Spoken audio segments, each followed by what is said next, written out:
Hello student, today we have learned class 10th math board question paper 2023 set A, set B and set C। इस video में ना हम लोग board paper 2023 का set ए का question number first का A B और सी को क्या करेंगे, सॉल्व करेंगे। ठीक है ना। तो हम लोग बस केवल इस वीडियो में क्वेश्चन नंबर 1 को सॉल्व करेंगे ना, सेट ए का, सेट बी का और सेट सी का। जो क्वेश्चन नंबर 1 में जो सेक्शन है, फर्स्ट सेक्शन है choose the correct answer, second है फिल इन द ब्लैंक्स और थर्ड है ट्रू एंड फॉल्स। उन सभी को हल करेंगे सेट ए बी और सी का।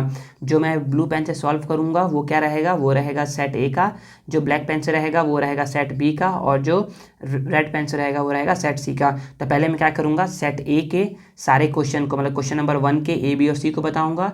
फिर उसके बाद मैं सेट बी के क्वेश्चन को बताना चालू करूंगा, क्वेश्चन नंबर 1 का ए बी और सी, और फिर सेट सी के क्वेश्चन को मैं बताऊंगा क्वेश्चन नंबर फर्स्ट का ए बी एंड सी। चलिए हम लोग बिना देरी किए क्वेश्चन को अब स्टार्ट करते हैं सेट ए का। पहले देखिए फर्स्ट क्वेश्चन क्या है, फर्स्ट क्वेश्चन है choose the correct answer. Correct answer इसमें चूज करना है। फर्स्ट है the value of sine 45 divided by cos 45 will be. तो हम लोग लिखते हैं साइन 45 डिवाइडेड बाई कॉस 45। तो देखिए साइन 45 का वैल्यू क्या होता है बच्चे, साइन 45 का वैल्यू होता है 1/√2। ठीक है। और कॉस 45 का वैल्यू भी क्या होता है बच्चे, 1/√2 होता है। बच्चे मैं एक वीडियो लेकर के आऊँगा ना, जिसमें ना आप लोग को ना साइन, कॉस, टेन, कॉसेक, सेक, कॉट, ये सब का वैल्यू आपको याद करने की जरूरत नहीं पड़ेगा। आप बस वीडियो को आप 5 मिनट के लिए 5 to 7 मिनट्स का वीडियो रहेगा। अगर आप उस वीडियो को देखेंगे ना तो आप क्या करोगे, एग्जाम में तुरंत, मतलब कि 2 से 3 मिनट में आप क्या करोगे, पूरा वैल्यू निकाल लोगे बिना याद किए। कैसे निकालोगे बताऊंगा, लेकिन अभी हम लोग इस पर फोकस करते हैं। अभी तो क्या है, आपको याद करना पड़ेगा। अभी बस अभी के लिए आप इसको याद कर लो कि साइन 45 का वैल्यू क्या होता है, 1/√2 होता है, और कॉस 45 का वैल्यू क्या होता है, 1/√2 होता है। तो ठीक है, तो देखिए ना 1/√2 हो गया। देखिए जब भी कोई नंबर क्या होता है, डिवाइड का भी डिवाइड में होता है। जब भी कोई नंबर डिवाइड का भी डिवाइड में होता है तो चले जाता है वो मल्टीप्लाई में। देखिए ये क्या है, डिवाइड का भी डिवाइड में है नंबर, तो ये चले गया मल्टीप्लाई में, यहाँ ऊपर आ जाता है, और यहाँ पर क्या आ गया, 1 है। ठीक है। तो √2 से √2 क्या हो जाएगा, कट जाएगा 1 टाइम्स में, तो यहाँ पर 1/1 कितना हो जाएगा, 1 हो जाएगा। ठीक है। तो हमारा आंसर क्या हो जाएगा इसमें, तो the value of sine 45 upon cos 45 will be 1। तो 1 है हमारा आंसर, है इसमें ऑप्शन नंबर ए। ठीक है। सेकेंड क्वेश्चन हम लोग सॉल्व करते हैं। सेकेंड क्वेश्चन क्या बोला जा रहा है, सेकेंड बोला जा रहा है a unique solution of a system of equation is obtain of. तो यूनिक सॉल्यूशन याद रखिए, लीनियर इक्वेशन के टोटल 3 सॉल्यूशन पॉसिबल है। लीनियर इक्वेशन के टोटल 3 सॉल्यूशन पॉसिबल है। तो मैं लिखता हूँ यहाँ पर, पहले मैं कुछ बेसिक बता दे रहा हूँ, बेसिक समझ लीजिए। बोलोगे solution of a linear equation, किसी भी लीनियर इक्वेशन का सॉल्यूशन जो होता है ना, वो ना 3 पॉसिबल है। पहला पॉसिबल है, फर्स्ट है यहाँ पर यूनिक सॉल्यूशन ही बोलता हूँ। पहला क्या है, यूनिक, UNIQUE, यूनिक सॉल्यूशन। तो ये यहाँ पर मैं इसका नीचे लिख रहा हूँ यूनिक सॉल्यूशन का। यूनिक सॉल्यूशन के लिए कंडीशन रहता है कि A1/A2 का वैल्यू इक्वल नहीं होता है B1/B2 के वैल्यू के, तब जो सॉल्यूशन मिलेगा हमको मिलेगा यूनिक सॉल्यूशन। दूसरा होता है infinite many solution. Infinite many solution, infinite many solution कब मिलता है, इनफाइनाइट मैनी सॉल्यूशन हमको तब मिलेगा जब A1/A2 का वैल्यू इक्वल होगा B1/B2 इक्वल होगा C1/C2 के। ठीक है। और हमको नो सॉल्यूशन कब मिलता है, टोटल 3 सॉल्यूशन पॉसिबल है। थर्ड है नो सॉल्यूशन। थर्ड क्या है, थर्ड है नो सॉल्यूशन बच्चे, नो सॉल्यूशन। नो सॉल्यूशन कब मिलता है, तो नो सॉल्यूशन मिलता है कि जब A1/A2 का वैल्यू इक्वल होता है B1/B2 के, बट नॉट इक्वल होता है C1/C2 के। तो हमसे पूछा जा रहा है कि a unique solution of a system of equation is obtain. तो यूनिक सॉल्यूशन कब मिलता है, जब A1/A2 नॉट इक्वल होता है B1/B2 के। तो ऑप्शन नंबर बी क्या हो जाएगा हमारा, करेक्ट हो जाएगा, ऑप्शन नंबर बी। अगर एक क्वेश्चन आता है यहाँ पर एग्जाम में कि an infinite solution of a system of equation is obtain if, तो हम लोग बोलते हैं कि A1/A2 is equal to B1/B2 is equal to C1/C2। अब अगर बोलता कि नो सॉल्यूशन के लिए कंडीशन बताओ, तो नो सॉल्यूशन के लिए ये कंडीशन रहता, ठीक है ना। आई थिंक तो आपको ना क्वेश्चन तो बस ये पूछा गया था, मैंने आपको 2 एक्स्ट्रा इन्फॉर्मेशन भी दे दिया है कि ये भी पूछा जा सकता है आने वाले एग्जाम में। थर्ड क्वेश्चन है the product of the zeros of the polynomial this one will be. तो प्रोडक्ट ऑफ जीरो निकालना है, तो प्रोडक्ट ऑफ जीरो क्या होता है बच्चे, तो पहले तो देखिए ना कि इक्वेशन है सिंपल, पहले बोलोगे कि product of zeros, product of zeros का फॉर्मूला होता है C/A। क्या फॉर्मूला होता है C/A। सर तो हम लोग C कहाँ से निकाले और A कहाँ से निकाले, तो बच्चे देखिए ना C और A का निकालने के लिए हम लोग ना गिवन पॉलिनोमियल की हेल्प से निकालेंगे। तो यहाँ पर गिवन है 4x² + 4√3x + 3, इसको हम लोग कंपेरिजन करेंगे, इक्वल टू 0 कर लो ना इसको हम लोग कंपेरिजन करवाएंगे ax² + bx + c = 0 से। On comparing we get, compare करवाने पर हम पाएंगे ना कि ना यहाँ लिख रहा हूँ कि a = क्या मिलेगा, देखो x² से कंपेरिजन हो गया तो a = क्या आ गया 4, x से कंपेरिजन हो गया तो b = क्या आ गया बच्चे, b = आ जाएगा 4√3, ठीक है, और c = क्या आ जाएगा, c = आ जाएगा 3, ठीक है ना। तो देखिए हमको निकालना है कि प्रोडक्ट ऑफ जीरोस पूछ रहा है, प्रोडक्ट ऑफ जीरोस, तो हम बोलेंगे C/A फॉर्मूला होता है और C का वैल्यू है 3 और A का वैल्यू है 4, तो 3/4 आपका आंसर हो जाएगा। तो 3/4 कहाँ है, 3/4 है आपका C ऑप्शन में, तो C ऑप्शन आप टिक कर दोगे, ठीक है ना। बच्चे टिक द करेक्ट ऑप्शन आता है ना, इसका मतलब ये नहीं रहता है ना कि आप लोग तुक्का मारो, आपको सॉल्व करना पड़ेगा। भले ही आप इतना लिख करके सॉल्व मत करिए, आप तुरंत सॉल्व करिए, लेकिन आपको लिखना तो पड़ेगा ही, लिख करके सॉल्व करना पड़ेगा, तुक्का नहीं मारना है, तुक्का मारोगे तो फिर गलत हो जाएगा, ठीक है ना। अगर स्टेटमेंट बेस्ड क्वेश्चन है ना तब तो आप उसमें मार सकते हो तुक्का कि हाँ इसमें क्या है, ये ऑप्शन होगा, जैसे बताऊंगा अभी स्टेटमेंट बेस्ड क्वेश्चन कौन सा है, ठीक है। क्वेश्चन नंबर 4 देखिए, फोर्थ क्या बोला जा रहा है, तो फोर्थ बोला जा रहा है, फोर्थ में है कि the value of tan 90 minus will be. तो बोला जा रहा है कि tan 90 degree minus 60 degree will be. तो देखिए बच्चे tan को तो लिख दिए हम लोग tan, ठीक है ना, 90 माइनस 60 कितना होता है 30 डिग्री। तो tan 30 डिग्री का वैल्यू कितना होता है बच्चे, तो tan 30 का वैल्यू होता है 1/√3। तो 1/√3 कहाँ है बच्चे ऑप्शन में, 1/√3 है डी में, तो आपका डी आंसर हो जाएगा। देखिए tan 0 का वैल्यू 0 होता है, tan 45 का वैल्यू 1 होता है, tan 60 का वैल्यू √3 होता है, और tan 30 का वैल्यू क्या होता है 1/√3 होता है, और tan 90 का वैल्यू क्या होता है नॉट डिफाइन होता है, ठीक है ना। तो tan 0, tan 45, tan 60, tan 30 and tan 90 = not define. tan 90 का क्या होता है नॉट डिफाइन होता है। चलिए अब क्वेश्चन नंबर 5 है, उसको पढ़ते हैं और समझते हैं। देखिए 5th बोला जा रहा है the third proportion of 18 and 6 will be. तो देखिए थर्ड प्रपोर्शन, थर्ड बोल रहा है मतलब कि थर्ड नंबर पे आएगा थर्ड। तो देखिए ना प्रपोर्शन जब भी होता है ना तो हम लोग ऐसा लिखते हैं 18:6:x। हम लोग लेट कर लिए कि थर्ड प्रपोर्शन क्या है x है। सर यहाँ पर x यहीं पर क्यों एज्यूम किए, यहाँ पर क्यों नहीं किए, या यहाँ पर क्यों नहीं किए, या पहले क्यों नहीं किए, बीच में क्यों नहीं किए, तो बच्चे इसलिए नहीं किए ना क्योंकि यहाँ पर बोल रहा है कि थर्ड प्रपोर्शन, तो हम लोग थर्ड जगह थर्ड प्लेस पे एज्यूम करेंगे। समझ में आ गया, थर्ड प्रपोर्शन बोल रहा है तो हम लोग थर्ड प्लेस पे एज्यूम करेंगे, ठीक है। तो हो गया ये 18:6:x। तो बच्चे याद रखिए जब भी रेशियो एंड प्रपोर्शन का क्वेश्चन आएगा और उसमें आपको 3 वैल्यू गिवन रहेगा, कितने वैल्यू 3 वैल्यू गिवन रहेगा ना, तो आपको हमेशा क्या करना है 3 वैल्यू को 4 वैल्यू बनाना है। कैसे बनाओगे 4 वैल्यू, तो याद रखो 4 वैल्यू बनाने का हम क्या कहते हैं, जो मिडिल वैल्यू रहता है, जो मिडिल वैल्यू है उसको 2 टाइम्स लिखते हैं।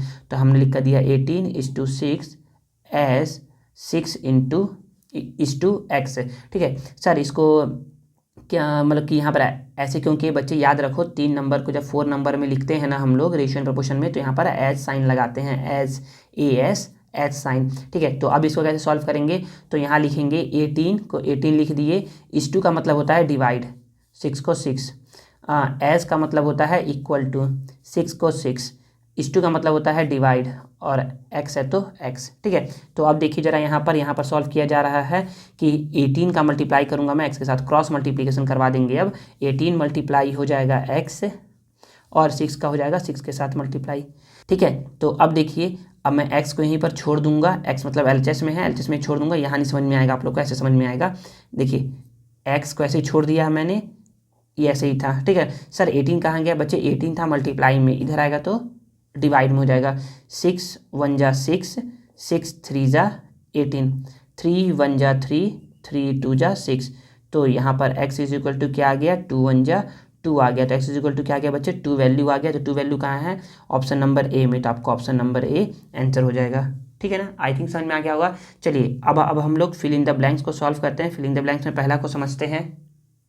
देखिए बी में पहला है the slope of the line, slope निकालना है हम लोग को। तो स्लोप याद रखिए, स्लोप हमेशा हम लोग एक्स एक्सिस से निकालते हैं। सर स्लोप होता क्या है, तो बच्चे देख लीजिए ना कि सपोज करिए ना कि कोई एक लाइन है, कोई भी एक लाइन है, वो एक्स एक्सिस से, मान लीजिए कि ये एक्स एक्सिस है और ऐसे करके यहाँ पर वाई एक्सिस है। ठीक है, सपोज कर रहे हैं कि ये वाई एक्सिस है, ये ओरिजिन है। तो कोई भी लाइन एक्स एक्सिस से जितना एंगल क्या होता है बनाता है ना, इसी को बोलते हैं स्लोप। इसी को क्या बोलते हैं, स्लोप। कि जो जितना एंगल बनाया है इसी को क्या बोलते हैं हम लोग, स्लोप बोलते हैं। ठीक है ना, स्लोप को डिनोट करते हैं थीटा से, थीटा से मतलब कि टेन थीटा से डिनोट करते हैं। तो हम लोग बोलते हैं कि टेन थीटा को हम लोग m भी लिखते हैं। ठीक है ना, और m का फॉर्मूला होता है y2 minus y1 upon x2 minus x1। तो ये मैंने क्या किया, स्लोप के बारे में थोड़ा सा बता दिया है। वैसे तो इसको जानना नहीं है, बस हमको स्लोप इससे निकालना है। स्लोप कैसे निकालते हैं बच्चे, तो स्लोप का ना, जब भी लाइन दिया रहेगा, जब भी स्लोप निकालने के लिए ना आपको ना दो तरीके से पूछा जा सकता है। पहला तो लाइन दिया रहेगा तब स्लोप निकालिए, या आपको 2 पॉइंट दिया रहेगा तब स्लोप निकालिए। तो यहाँ पर क्या है, यहाँ पर आपको लाइन दिया हुआ है और बोल रहा है कि स्लोप निकालिए। ठीक है ना, आगे आने वाले क्वेश्चन में ना कि क्या है, देखिए ना, जो क्वेश्चन नंबर 5 है यहाँ पर दिखेगा, यहाँ पर फाइंड द ग्रेडियंट। तो इस वाले क्वेश्चन में मैं बताऊँगा कि जब 2 पॉइंट दिया रहता है तो कैसे स्लोप निकालते हैं। ठीक है ना, और जब हमको स्लोप नहीं दिया है, इक्वेशन ऑफ लाइन दिया हुआ है, तब कैसे स्लोप निकालेंगे। तो याद रखिए बच्चे कि ना स्लोप को हम लोग क्या बोलते हैं, स्लोप को हम लोग ग्रेडियंट भी बोलते हैं। क्या बोलते हैं, ग्रेडियंट, ग्रेडियंट भी बोलते हैं, ग्रेडियंट भी बोलते हैं। ग्रेडियंट मतलब होता है स्लोप। ठीक है, तो देखिए ना इसके कैसे निकालेंगे। तो हम लोग बोलेंगे ना कि ना यहाँ पर क्या दिया हुआ है, यहाँ दिया हुआ है कि 4√3x minus 2y plus 5 is equal to 0। तो हम लोग क्या करते हैं, हम लोग ना इसको ना y के टर्म में लिखते हैं, y के टर्म में लिखेंगे इस पूरे इक्वेशन को। तो कैसे करेंगे, मैं बोलूँगा ना कि 2y, तुम क्या हो, तुम माइनस में हो ना, तुम इस साइड आ जाओ तो तुम हो जाओगे प्लस में। ठीक है, आगे इस साइड, बाकी ये दोनों इसी साइड रह गए। ठीक है, अब देखिए आगे क्या बोला जा रहा है कि ये y है ना, तो y को मैं ना यहीं छोड़ दूंगा। ठीक है ना, ये 2 मल्टीप्लाई में है, तो इसको बोलूँगा कि तुम कहाँ आ जाओ, डिवाइड में आ जाओ। तो ये बोलेगा भेज दो मुझे डिवाइड में, मल्टीप्लाई में था तो डिवाइड में आ गया ये। ठीक है, अब y को y ही छोड़ दो। अब दोनों को ना ऐसा लिख लो, एक को बोल दो कि तुम इसके डिवाइड में आ जाओ और तुम इसके डिवाइड में। ठीक है ना, ऐसा लिख सकते हैं बच्चे। जब भी डिवाइड रहता है ना कॉमन में, तो हम लोग ऐसा लिखते हैं। तो देखिए यहाँ पर क्या है, 2 1 जा 2, 2 2 जा 4, तो यहाँ आ गया 2√3x प्लस यहाँ पर ये तो सॉल्व होगा नहीं, तो 5/2 इज इक्वल टू y। ये इस टर्म में लिखा हुआ आ गया। याद रखिए हम लोग को लाइन, कोई सा भी लाइन दिया रहे, अगर हम लोग को उसका स्लोप निकालना है, हम लोग को क्या निकालना है, उसका स्लोप निकालना है, तो हम लोग क्या क्या करेंगे, उसको y के टर्म में लिखेंगे। कि किस टर्म में लिखेंगे, हम लोग उसको y के टर्म में लिखेंगे। तो y को टर्म में क्यों लिखते हैं बच्चे, क्योंकि ना जो ना लाइन का जो ना स्टैंडर्ड फॉर्म होता है ना, लाइन का स्टैंडर्ड फॉर्म होता है y is equal to mx plus c. तो हम लोग क्या करते हैं, इसे कंपेरिजन करवाते हैं। कंपेरिजन जब करवाएंगे ना, तो x का x से कंपेरिजन हो गया, x का किससे कंपेरिजन हो गया, x से। तो m का किससे कंपेरिजन हो जाएगा, m इज इक्वल टू हो जाएगा 2√3। m इज इक्वल टू क्या आ गया, 2√3 आ गया। और यही m इज इक्वल टू 2√3 क्या है, स्लोप बताता है। क्या बताता है, स्लोप। यही क्या है, स्लोप है या ग्रेडियंट है। तो इसका वैल्यू क्या आ जाएगा, तो बोलोगे the slope of the line this one is 2√3। 2√3 आपका आंसर हो जाएगा। ठीक है ना, आई थिंक आपको समझ में आया होगा। अगर समझ में नहीं आया है ना, तो ना सेट बी में एक और क्वेश्चन है ऐसा ही, तो आपको मैं उसको बताऊंगा तो वो समझ में आ जाएगा। ठीक है ना, तो समझने की कोशिश कीजिए। बस सिंपल से क्या करेगा, कोई भी लाइन का इक्वेशन दिया हुआ है, कोई भी अगर लाइन का इक्वेशन दिया हुआ है ना, तो आपको क्या करना है, उसको y के टर्म में लिखना है। तो y के टर्म में हम लोगों ने ऐसे लिख लिया, और फिर क्या करना है, उसका स्टैंडर्ड इक्वेशन ऑफ जो लाइन होता है ना, उससे कंपेरिजन करवा देना है। कंपेरिजन करवाओगे तो यहाँ पर x से कंपेरिजन हो गया, तो m किससे कंपेरिजन हो जाएगा, 2√3 से। और यही m को क्या बोलते हैं हम लोग, स्लोप बोलते हैं। क्या बोलते हैं, इसी m को हम लोग स्लोप बोलते हैं। तो स्लोप क्या आ जाएगा, 2√3 आ जाएगा। ठीक है, समझ में आ गया। चलिए हम लोग क्वेश्चन नंबर सेकंड को सॉल्व करते हैं, उसको समझते हैं। देखिए क्वेश्चन नंबर सेकंड क्या बोल रहा है, क्वेश्चन नंबर सेकंड बोल रहा है the point 0,5 lie on dash axis. तो यहाँ क्या है, पॉइंट 0,5 है ना। तो देखिए यहाँ से समझिएगा, समझना क्या है हम लोगों को। देखिए बच्चे, इसे बोलते हैं वाई एक्सिस, इसे क्या बोलते हैं बच्चे, वाई एक्सिस बोलते हैं। और इसे बोलते हैं बच्चे एक्स एक्सिस, क्या बोलते हैं इसे, इसे बोलते हैं एक्स एक्सिस, ठीक है ना। इसे एक्स एक्सिस, इसे वाई एक्सिस, एक्स एक्सिस और से वाई एक्सिस। देखिए बोला जा रहा है 0,5, मतलब कि एक्स का वैल्यू क्या है, 0 है और वाई का वैल्यू क्या है बच्चे, 5 है। सर कैसे बोल दे रहा है कि आपकी एक्स का 0 है, वाई का 5 है। बच्चे जो फर्स्ट वैल्यू रहता है ना, जो फर्स्ट वैल्यू रहता है वो हमेशा रहता है एक्स का, और सेकेंड वैल्यू रहता है वाई का। तो फर्स्ट वैल्यू क्या है, 0, एक्स का वैल्यू क्या है 0, एक्स का वैल्यू 0 कहाँ होता है, यहाँ पर होता है, और वाई का वैल्यू 5। तो मान सपोज करो कि यहाँ 1 है वाई का वैल्यू, यहाँ 2 है, यहाँ 3 है, यहाँ 4 है, यहाँ 5 है, ठीक है ना। तो 0,5 यहाँ पर हो जाएगा, ठीक है ना। तो यहाँ बोलोगे कि 0,5 यहाँ पर है। तो बोला जा रहा है the point 0,5 lie on dash axis. तो 0,5 किस एक्सिस पे दिख रहा है आपको, दिख रहा है वाई एक्सिस पे। कहाँ दिख रहा है, वाई एक्सिस पे। तो इसका आंसर क्या हो जाएगा, सिंपल सा इसका आंसर हो जाएगा वाई। क्या हो जाएगा इसका सिंपल सा वाई, क्योंकि यहाँ एक्सिस आगे में लिखा हुआ है, एक्सिस आगे में लिखा हुआ है, तो इसका आंसर क्या हो जाएगा, सिंपल सा वाई हो जाएगा, ठीक है ना। अगर देखिए बच्चे सिंपल सा याद रखिए, बोलोगे the value of x coordinate, the value of x coordinate will be 0 on the y axis. देखिए the value of x coordinate will be 0 on the y axis. और दूसरा पूछा जा सकता है the value of y coordinate on the x axis will be 0। अगर x axis पर Y कहीं पर भी है, एक्स एक्सिस पर वाई कहीं पर भी है, मान लो कि यहाँ पर है वाई, तो वाई का वैल्यू क्या होगा बच्चे, 0 होगा, और एक्स का वैल्यू कुछ ना कुछ होगा। सपोज करो कि यहाँ 1 0 है, यहाँ 1 है, तो यहाँ 2 है, तो ऐसा करके होगा।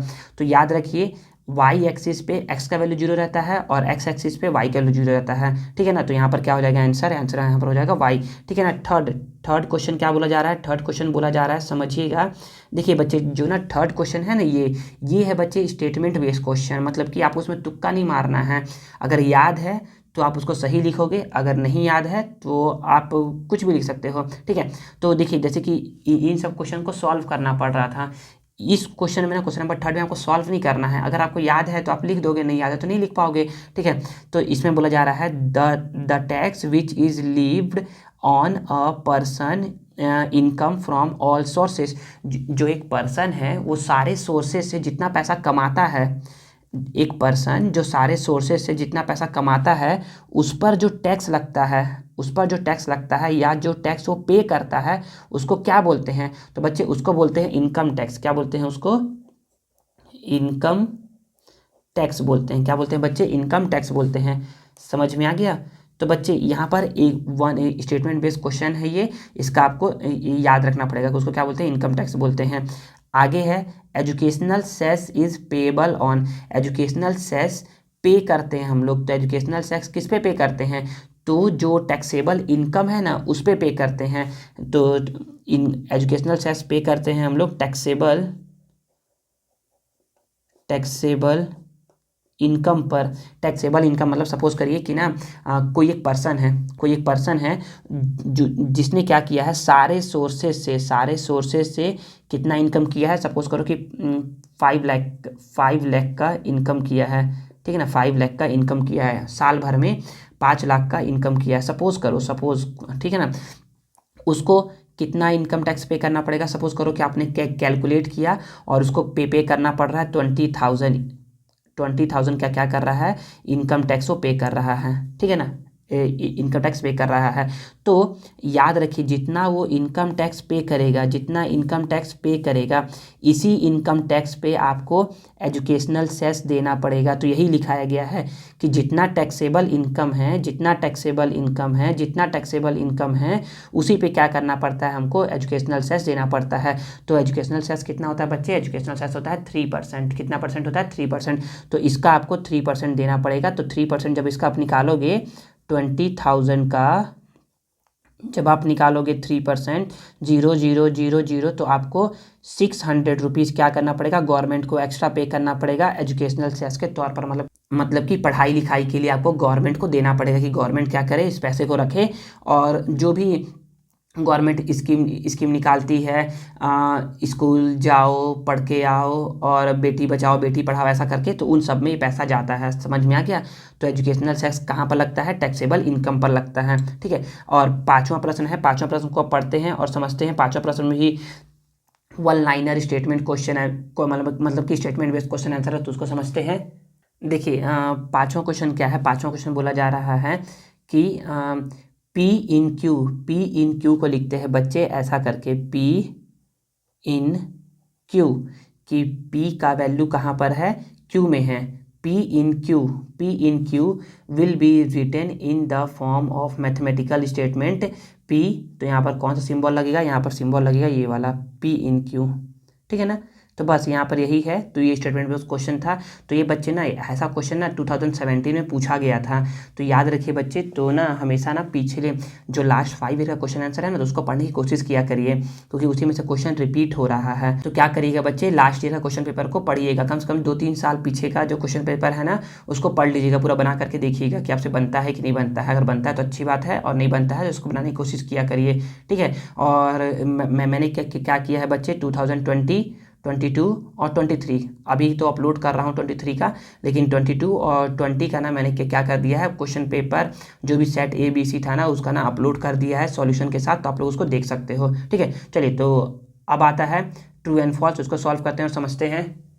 देखिए बच्चे, ट्रू एंड फॉल्स में पहला क्वेश्चन क्या बोला जा रहा है? पहला क्वेश्चन बोला जा रहा है कि इन सिमिलर क्वाड्रिलेटरल और करेस्पॉन्डिंग साइड्स आर इक्वल। तो देखिए ना, सिमिलर मतलब होता क्या है? सिमिलर्स मतलब होता क्या है बच्चे? मैंने बता चुका हूँ पहले भी सेट्स में। ठीक है, लेकिन सिमिलर मतलब फिर से बता रहा हूँ, सिमिलर मतलब होता है सेम शेप। तो इसमें बोला जा रहा है कि जो ना सिमिलर क्वाड्रिलेटरल होते हैं ना, उनके करस्पॉन्डिंग साइड्स इक्वल होते हैं। तो चेक कर लेते हैं।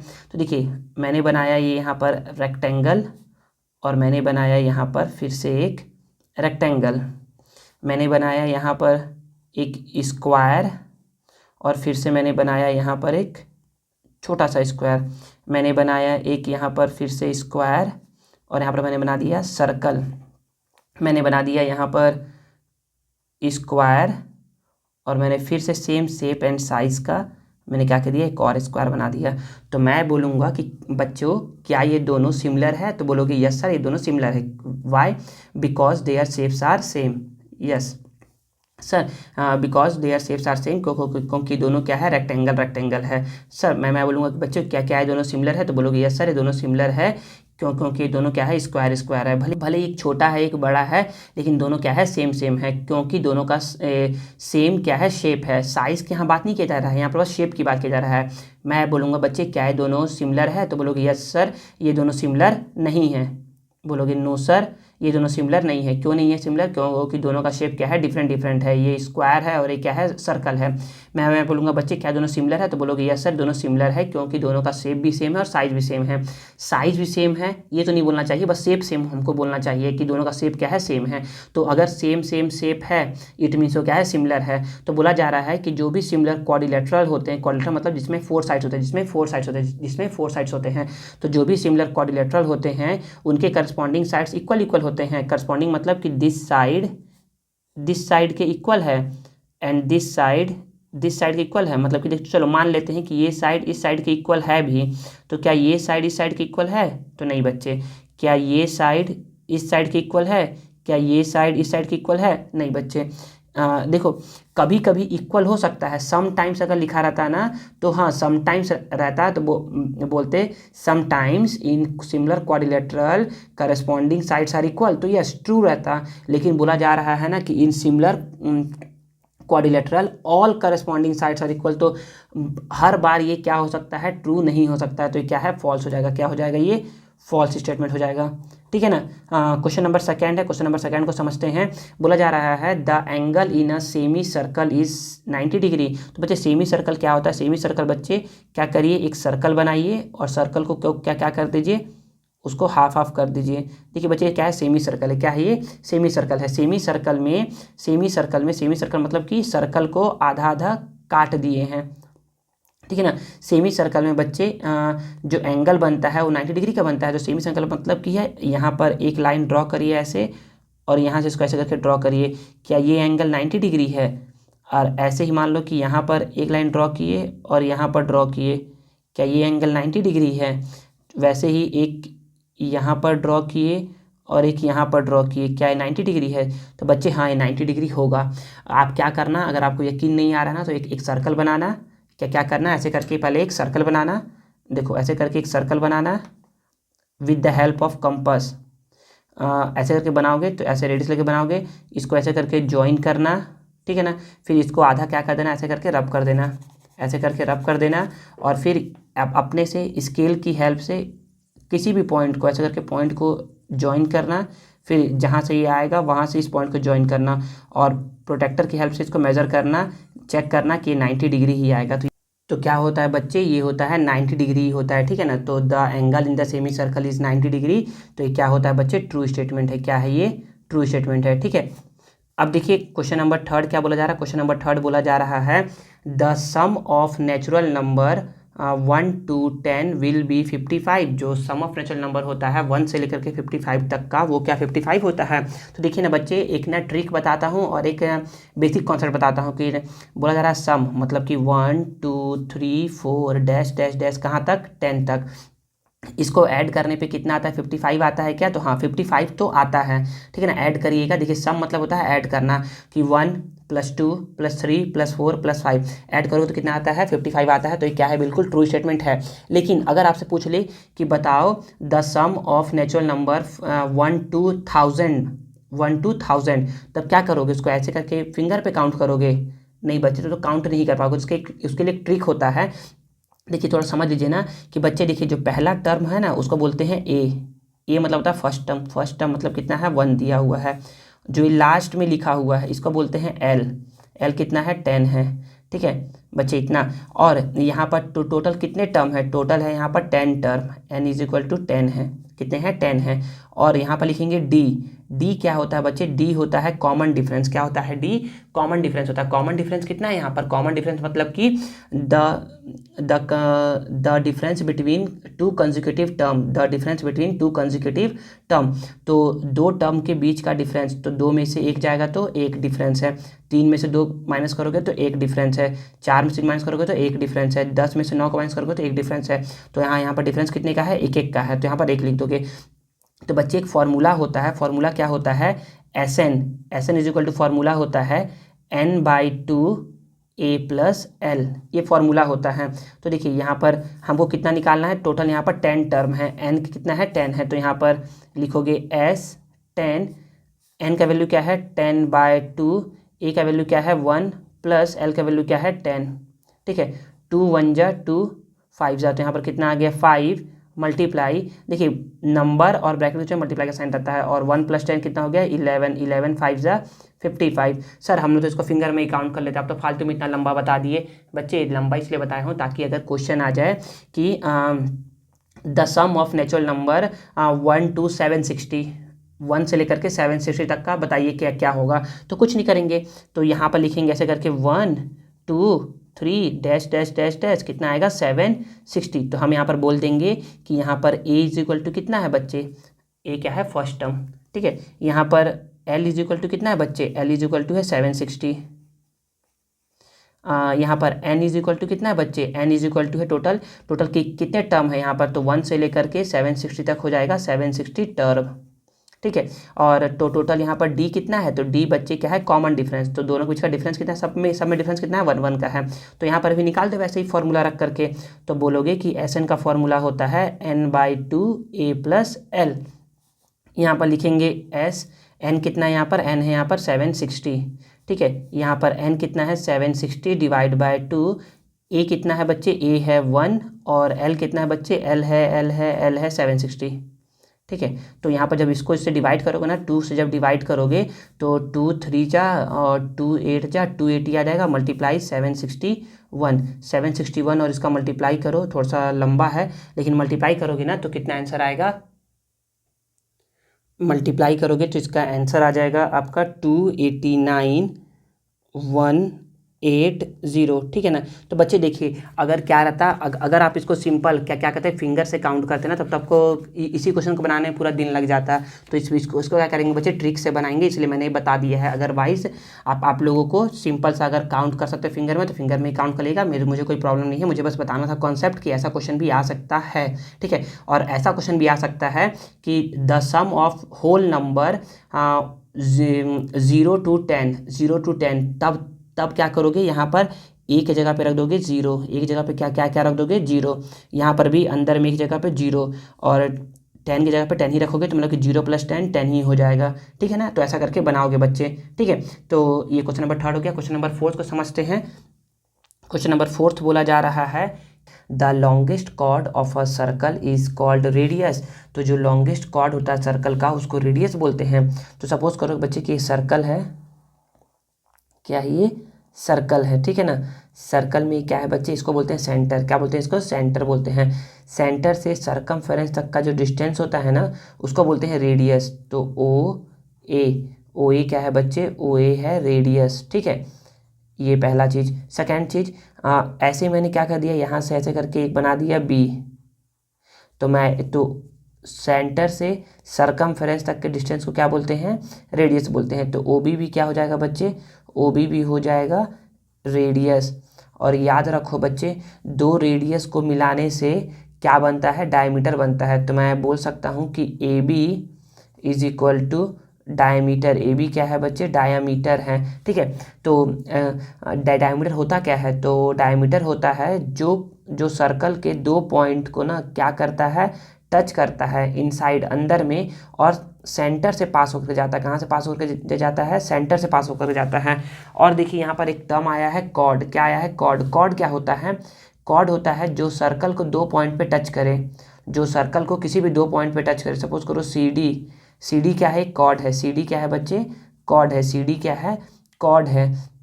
तो वैसे ही डायमीटर भी क्या है एक तरीके का कॉर्ड है। क्या है, डायमीटर कॉर्ड है। लेकिन डायमीटर ऐसा कॉर्ड है जो सर्कल के सेंटर से पास होकर जाता है, सर्कल के सेंटर से पास होकर के जाता है।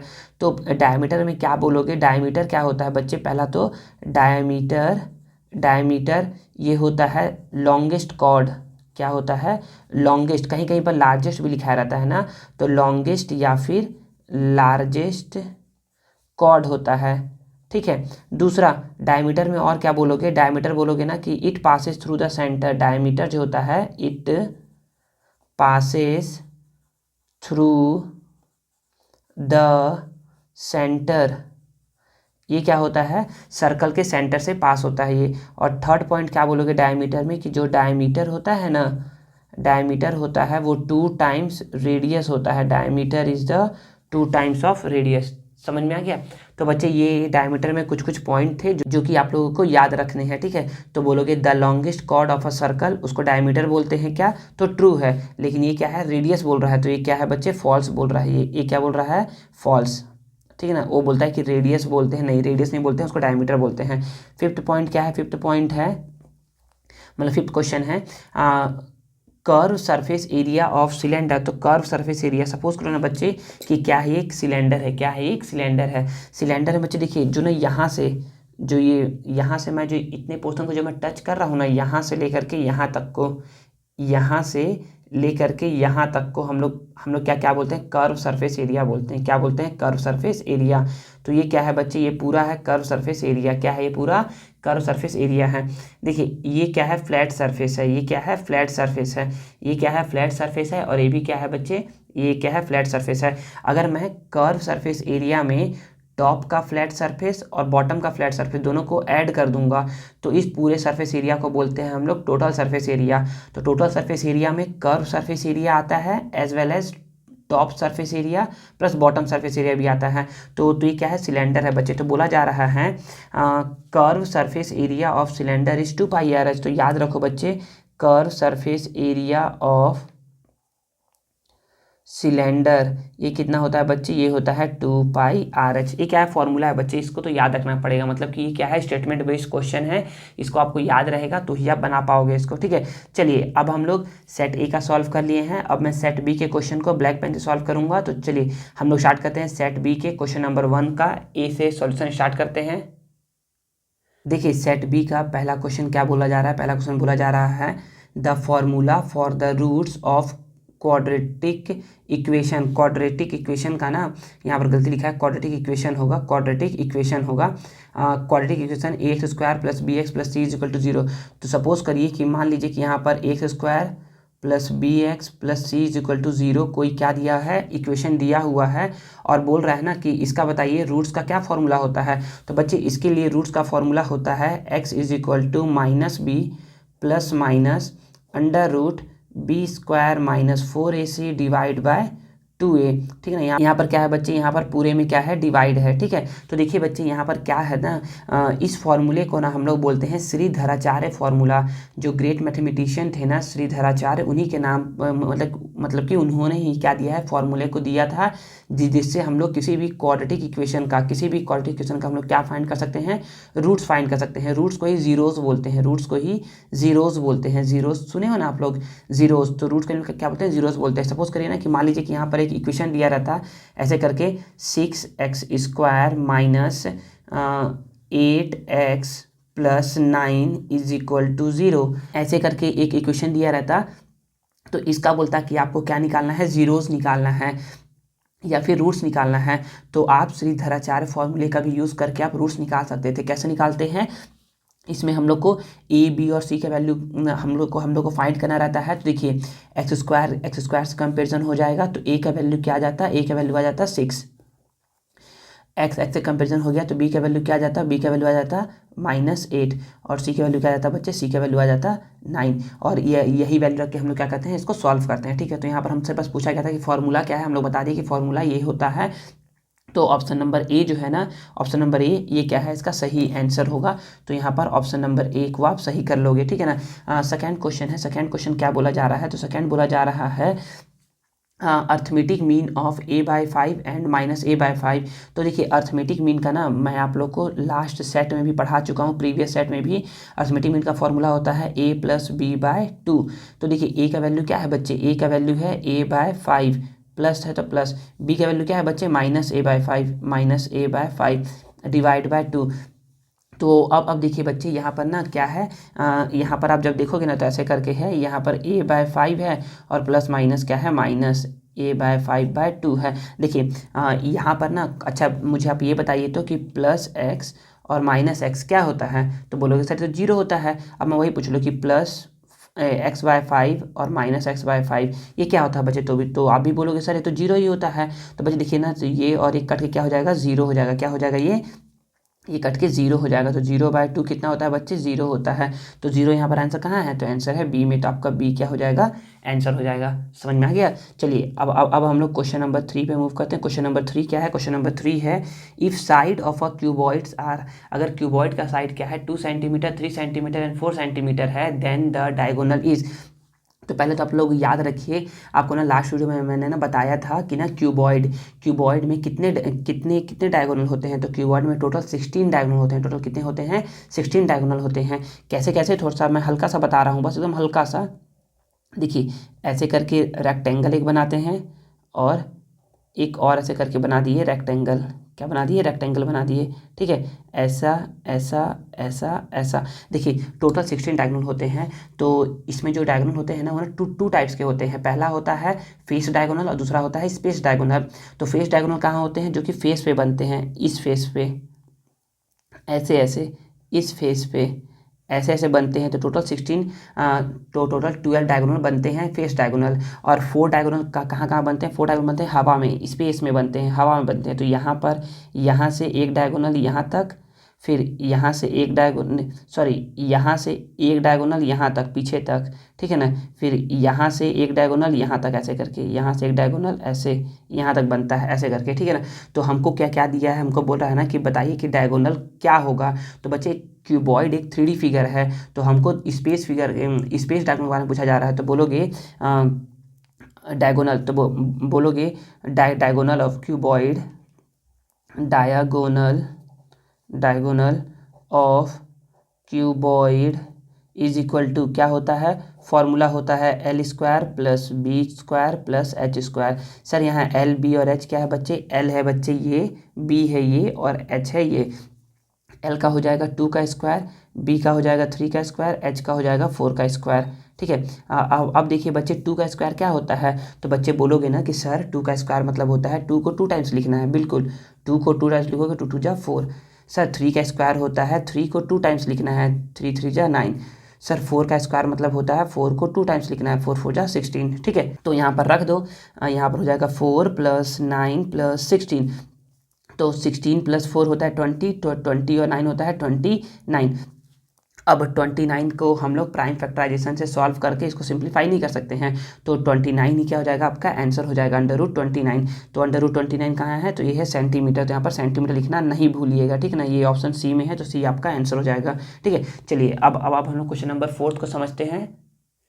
देखिए फोर्थ क्या बोला जा रहा है, फोर्थ बोला जा रहा है how many tangent can be drawn at any point on the circle. तो मतलब कितने टेंजेंट आप ड्रॉ कर सकते हो जब कोई पॉइंट कहाँ पर हो, any point on the circle. On the circle मतलब होता है सर्कल के ऊपर हो, मतलब कि सर्कल पर हो। तो सपोज करिए कि क्या है ये क्या है, एक सर्कल है। ठीक है ना, इस सर्कल पे क्या है, एक पॉइंट है। सपोज कर लीजिए कि यहाँ पर एक पॉइंट है, मान लीजिए कि यहाँ पर एक पॉइंट है। ठीक है ना, ऐसे करके ये पॉइंट है। ठीक है, तो इस सर्कल के जो ये पॉइंट है ना, जो इस सर्कल के ऊपर जो ये पॉइंट है, इससे आप कितना टेंजेंट ड्रॉ कर सकते हो। तो याद रखो, सर्कल के एक पॉइंट पर अगर कोई पॉइंट सर्कल पर है तो उससे केवल और केवल आप 1 टेंजेंट ड्रॉ कर सकते हो, ओनली 1। क्या बोलोगे, ओनली 1। तो ओनली 1 कहाँ लिखाया हुआ है, तो 1 केवल लिखा हुआ है डी में, तो आपका डी आंसर हो जाएगा। अगर क्वेश्चन आता कि एक पॉइंट क्या है, आउटसाइड द सर्कल है, कहाँ है, आउटसाइड द सर्कल, यहाँ पर एक पॉइंट है, तो इससे आप कितना टेंजेंट ड्रॉ कर सकते हो। तो याद रखिए, इस पॉइंट से आप 2 टेंजेंट ड्रॉ कर सकते हो। कितने टेंजेंट, 2 टेंजेंट। कैसे ड्रॉ करोगे 2 टेंजेंट, तो बच्चे टेंजेंट क्या होता है, टेंजेंट होता है जो सर्कल को केवल और केवल एक पॉइंट पे टच करता हुआ जाए। कितने पॉइंट पे, केवल और केवल एक पॉइंट पे टच करता हुआ जाए। देखो इस सर्कल को केवल और केवल एक पॉइंट पे टच कर रहा है यहाँ पर, और ऐसे करके इसको भी ड्रॉ कर दो। ठीक है ना, अगर आप कंपास की हेल्प से बनाएंगे ना, क्या बोलते हैं, सर्कल, तो आपसे बहुत अच्छे से बनेगा, तो कंपास की हेल्प से बनाइएगा। ठीक है ना, ऐसे करके। तो देखिए यहाँ पर मैं बोल दिया कि तो ये थोड़ा सा अंदर से चले गया है, ये थोड़ा सा ना यहाँ से जाएगा, ये कहाँ से जाएगा, यहाँ से होकर पास होकर के जाएगा, तो ये एक पॉइंट पे टच होकर जाएगा। सपोज करिए कि ये ओ है, ये ए है और ये बी है। तो यहाँ पर ये भी बोला जाता है ना कि ना कोई पॉइंट आउटसाइड द सर्कल है। ठीक है ना, कोई पॉइंट आउटसाइड सर्कल है ना, तो जो टेंजेंट ड्रॉ करोगे ना, तो वो क्या होते हैं, इक्वल होते हैं। तो बोल सकते हो कि ये जो ओ ए है ना, वो क्या होगा, ओ बी के इक्वल होगा।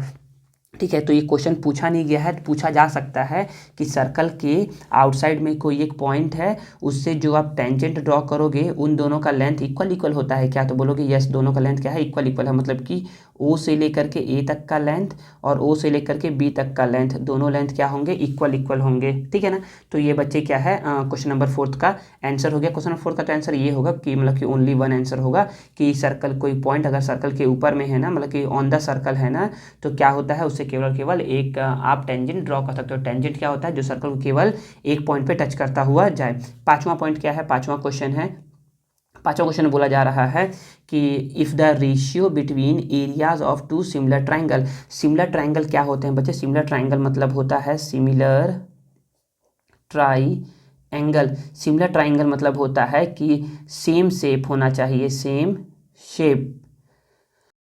मतलब कि सपोज करिए कि यहाँ पर क्या है, एक ट्राइंगल है।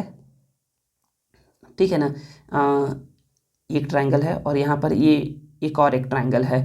तो मैं बोलूँ क्या P Q R A B C, तो क्या triangle P Q R triangle A B C के सिमिलर है, तो बोलोगे yes sir, triangle P Q R triangle A B C के सिमिलर है। मैं पूछूँ वाई, तो बोलोगे because their shapes are same, क्यों, क्योंकि दोनों का शेप्स क्या है, सेम सेम है। तो यस बिल्कुल सही आप बोल रहे हो। तो जब भी दो ट्राइंगल सिमिलर होते हैं ना, तो हम लोग उसको ऐसा लिखते हैं, हम लोग लिखते हैं कि triangle P Q are similar है, ऐसा करके बनाते हैं सिमिलर का साइन, सिमिलर है ट्राइंगल ए बी सी के।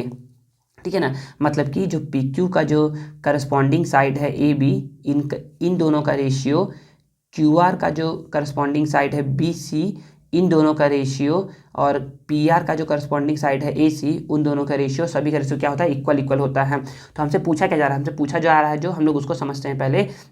बोला जा रहा है कि the ratio between areas of 2 similar triangle. तो मैंने बोल दिया कि area of triangle P Q are upon area of triangle ABC, इन दोनों का जो रेशियो है बच्चे को कितना दिया हुआ है 36:49 दिया हुआ है, ठीक है ना। तो बोला जा रहा है कि then ratio between their corresponding side, तो करस्पॉन्डिंग साइड का रेशियो क्या होगा। तो बच्चे जब भी एरिया गिवन हो ना, जब भी एरिया गिवन हो तो करस्पॉन्डिंग साइड का रेशियो का फॉर्मूला होता है मैं यहाँ पर ले लेता हूँ PQ/AB।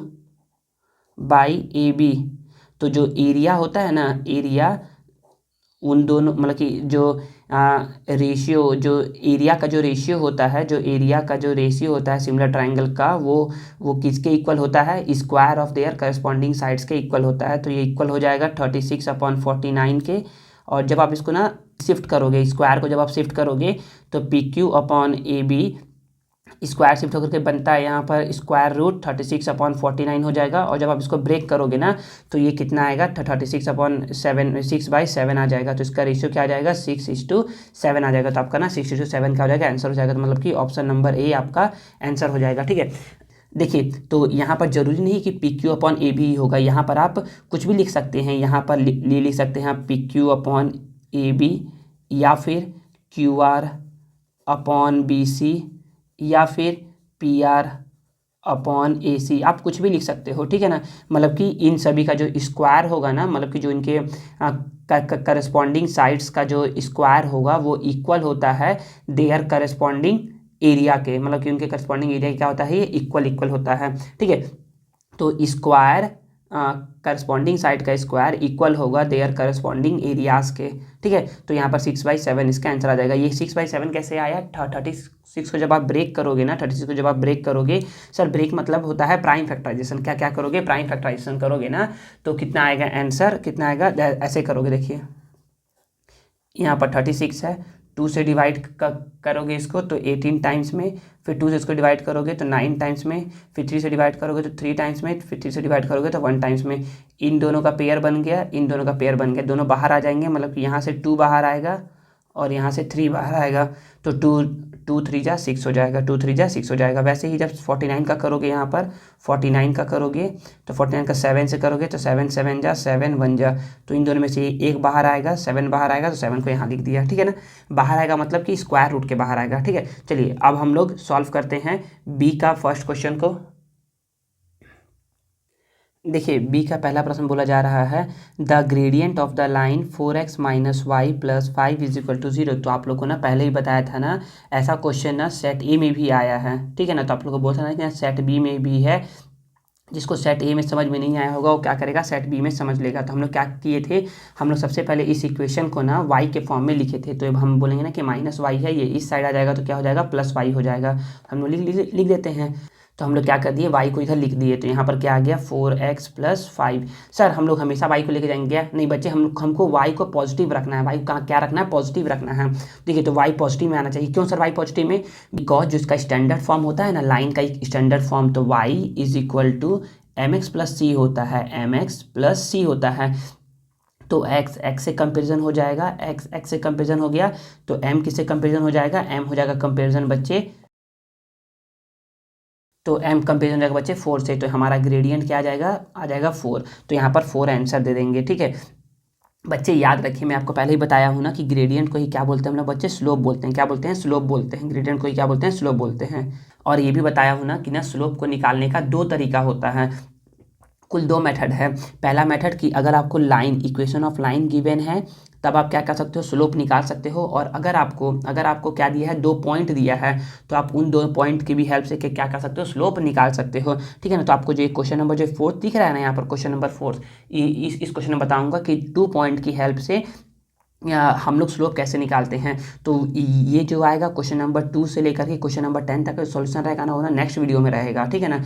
इस वीडियो में केवल और केवल क्वेश्चन नंबर 1 का हम लोग सेट ए बी और सी को सॉल्व करेंगे, ठीक है। चलिए हाँ, हम लोग अब सेकंड क्वेश्चन पे आते हैं। तो सेकंड क्वेश्चन क्या बोला जा रहा है, सेकंड क्वेश्चन बोला जा रहा है कि sum of the root of the quadratic equation this one is. तो सम ऑफ द रूट्स, तो देखिए ना हम लोग ना क्या है बच्चे, यहाँ पर है x² - 8x = 0 है। तो बच्चे देखिए ना, हम लोग सम ऑफ रूट्स निकालने के लिए करते क्या है बच्चे, हम लोग ना इसका कंपैरिजन करवाते हैं। क्या करवाते हैं, हम लोग इसका कंपैरिजन करवाते हैं with the standard form of quadratic equation से।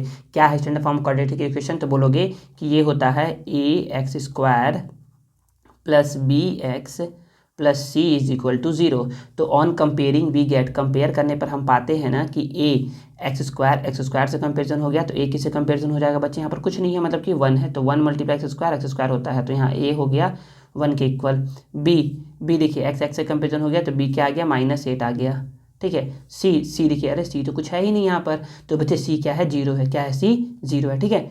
तो देखिए बच्चे हमसे पूछ रहा है sum of the roots of the quadratic equation, तो हम बोलेंगे सम ऑफ द रूट्स, ये क्या होता है बच्चे, ये होता है -b/a, तो माइनस को तो माइनस लिख दिया। b का वैल्यू क्या है बच्चे, -8 है, -8 लिख दिया। a का वैल्यू क्या है बच्चे, a का वैल्यू तो 1 है, और माइनस माइनस क्या होता है, प्लस होता है, प्लस मतलब 8/1 हो गया, ठीक है ना। और हम लोग ना 8 को 1 से अगर डिवाइड करेंगे तो कितना आंसर आता है, 8 ही आता है, तो आपका आंसर यहाँ पर क्या आ जाएगा, 8 आ जाएगा, ठीक है ना। कितना आ जाएगा, 8 आ जाएगा। तो बच्चे देखिए ना, यहाँ पर तो था क्वेश्चन सम ऑफ रूट्स का, अगर आ जाता कहीं गलती से प्रोडक्ट ऑफ रूट, तो प्रोडक्ट ऑफ रूट का ही फॉर्मूला याद रखिए और उसको भी याद रखिए कैसे सॉल्व करते हैं। तो बच्चे product of the roots, product of roots का फॉर्मूला होता है c/a, क्या होता है, c/a। सी को क्या लिखेंगे बच्चे, सी तो यहाँ पर कुछ है ही नहीं, सी का वैल्यू क्या है, 0 है, तो 0/a का वैल्यू क्या है, 1, तो 0/1 क्या होता है, 0 होता है, ठीक है ना। तो यहाँ पर प्रोडक्ट ऑफ रूट्स आ गया 0 और सम ऑफ रूट्स क्या है, 8। हमसे पूछा गया था बस सम ऑफ रूट्स, तो अब फॉर्मूला याद रखोगे -b/a होता है, ठीक है ना। तो चलिए हम लोग बी तक बना लिए, बी का सेकंड बना लिए, बी का अब थर्ड देखते हैं, उसको समझते हैं। देखिए बच्चे बट थर्ड क्वेश्चन क्या है, थर्ड क्वेश्चन है the angle subtended bye an arc at the centre. तो हम लोग पहले समझते हैं कि यहाँ पर क्या है, एक सर्कल है, क्या है, एक ऐसे करके सर्कल है, ठीक है ना, समझिएगा। अच्छा क्वेश्चन है ये। तो ये क्या है, सर्कल है, और सर्कल का क्या मैंने बोल दिया कि सर्कल का यहाँ पर क्या है, ये सेंटर है, क्या है ये, यहाँ पर एक सेंटर है, ठीक है। क्वेश्चन क्या है, पहले मैं लेता हूँ कि यहाँ पर ये क्या है, आर्क है, arc some part of circumference का कुछ पार्ट को हम लोग क्या बोलते हैं, आर्क बोलते हैं, ठीक है। सरकमफेरेंस के सम पार्ट को हम लोग क्या बोलते हैं, आर्क बोलते हैं। तो बोलोगे the angle subtended bye an arc, जो एंगल सबटेंड करेगा आर्क एट द सेंटर पे, यहाँ पर देखिए ये जो आर्क है ना, ये आर्क सेंटर पे जितना एंगल बना रहा है इज ब्लैंक, वो क्या होता है, the angle subtended by the यहाँ गलत है ना, bye the same arc at the remaining part of the circumference, कि यही सेम आर्क जो रिमेनिंग पार्ट है ना सरकमफेरेंस का, इस पर जो एंगल बनाता है वो क्या होता है। तो ऐसे करके जो ये एंगल बनाएगा, यहाँ पर ये एंगल बनाएगा और यहाँ पर ये ऐसे करके एंगल बनाएगा। तो बच्चे याद रखिए कि अगर ये एंगल क्या है, एक्स है, सरकमफ्रेंस का एंगल क्या है, एक्स है ना, तो ये सेंटर का एंगल क्या होता है बच्चे, 2x होता है। तो अगर सर्कल का सरकमफ्रेंस पे एंगल 60 डिग्री है तो सेंटर पे एंगल कितना होगा, 120 डिग्री। अगर सरकमफ्रेंस पे एंगल कितना है, 55 डिग्री है, तो सेंटर पे एंगल होगा बच्चे 110।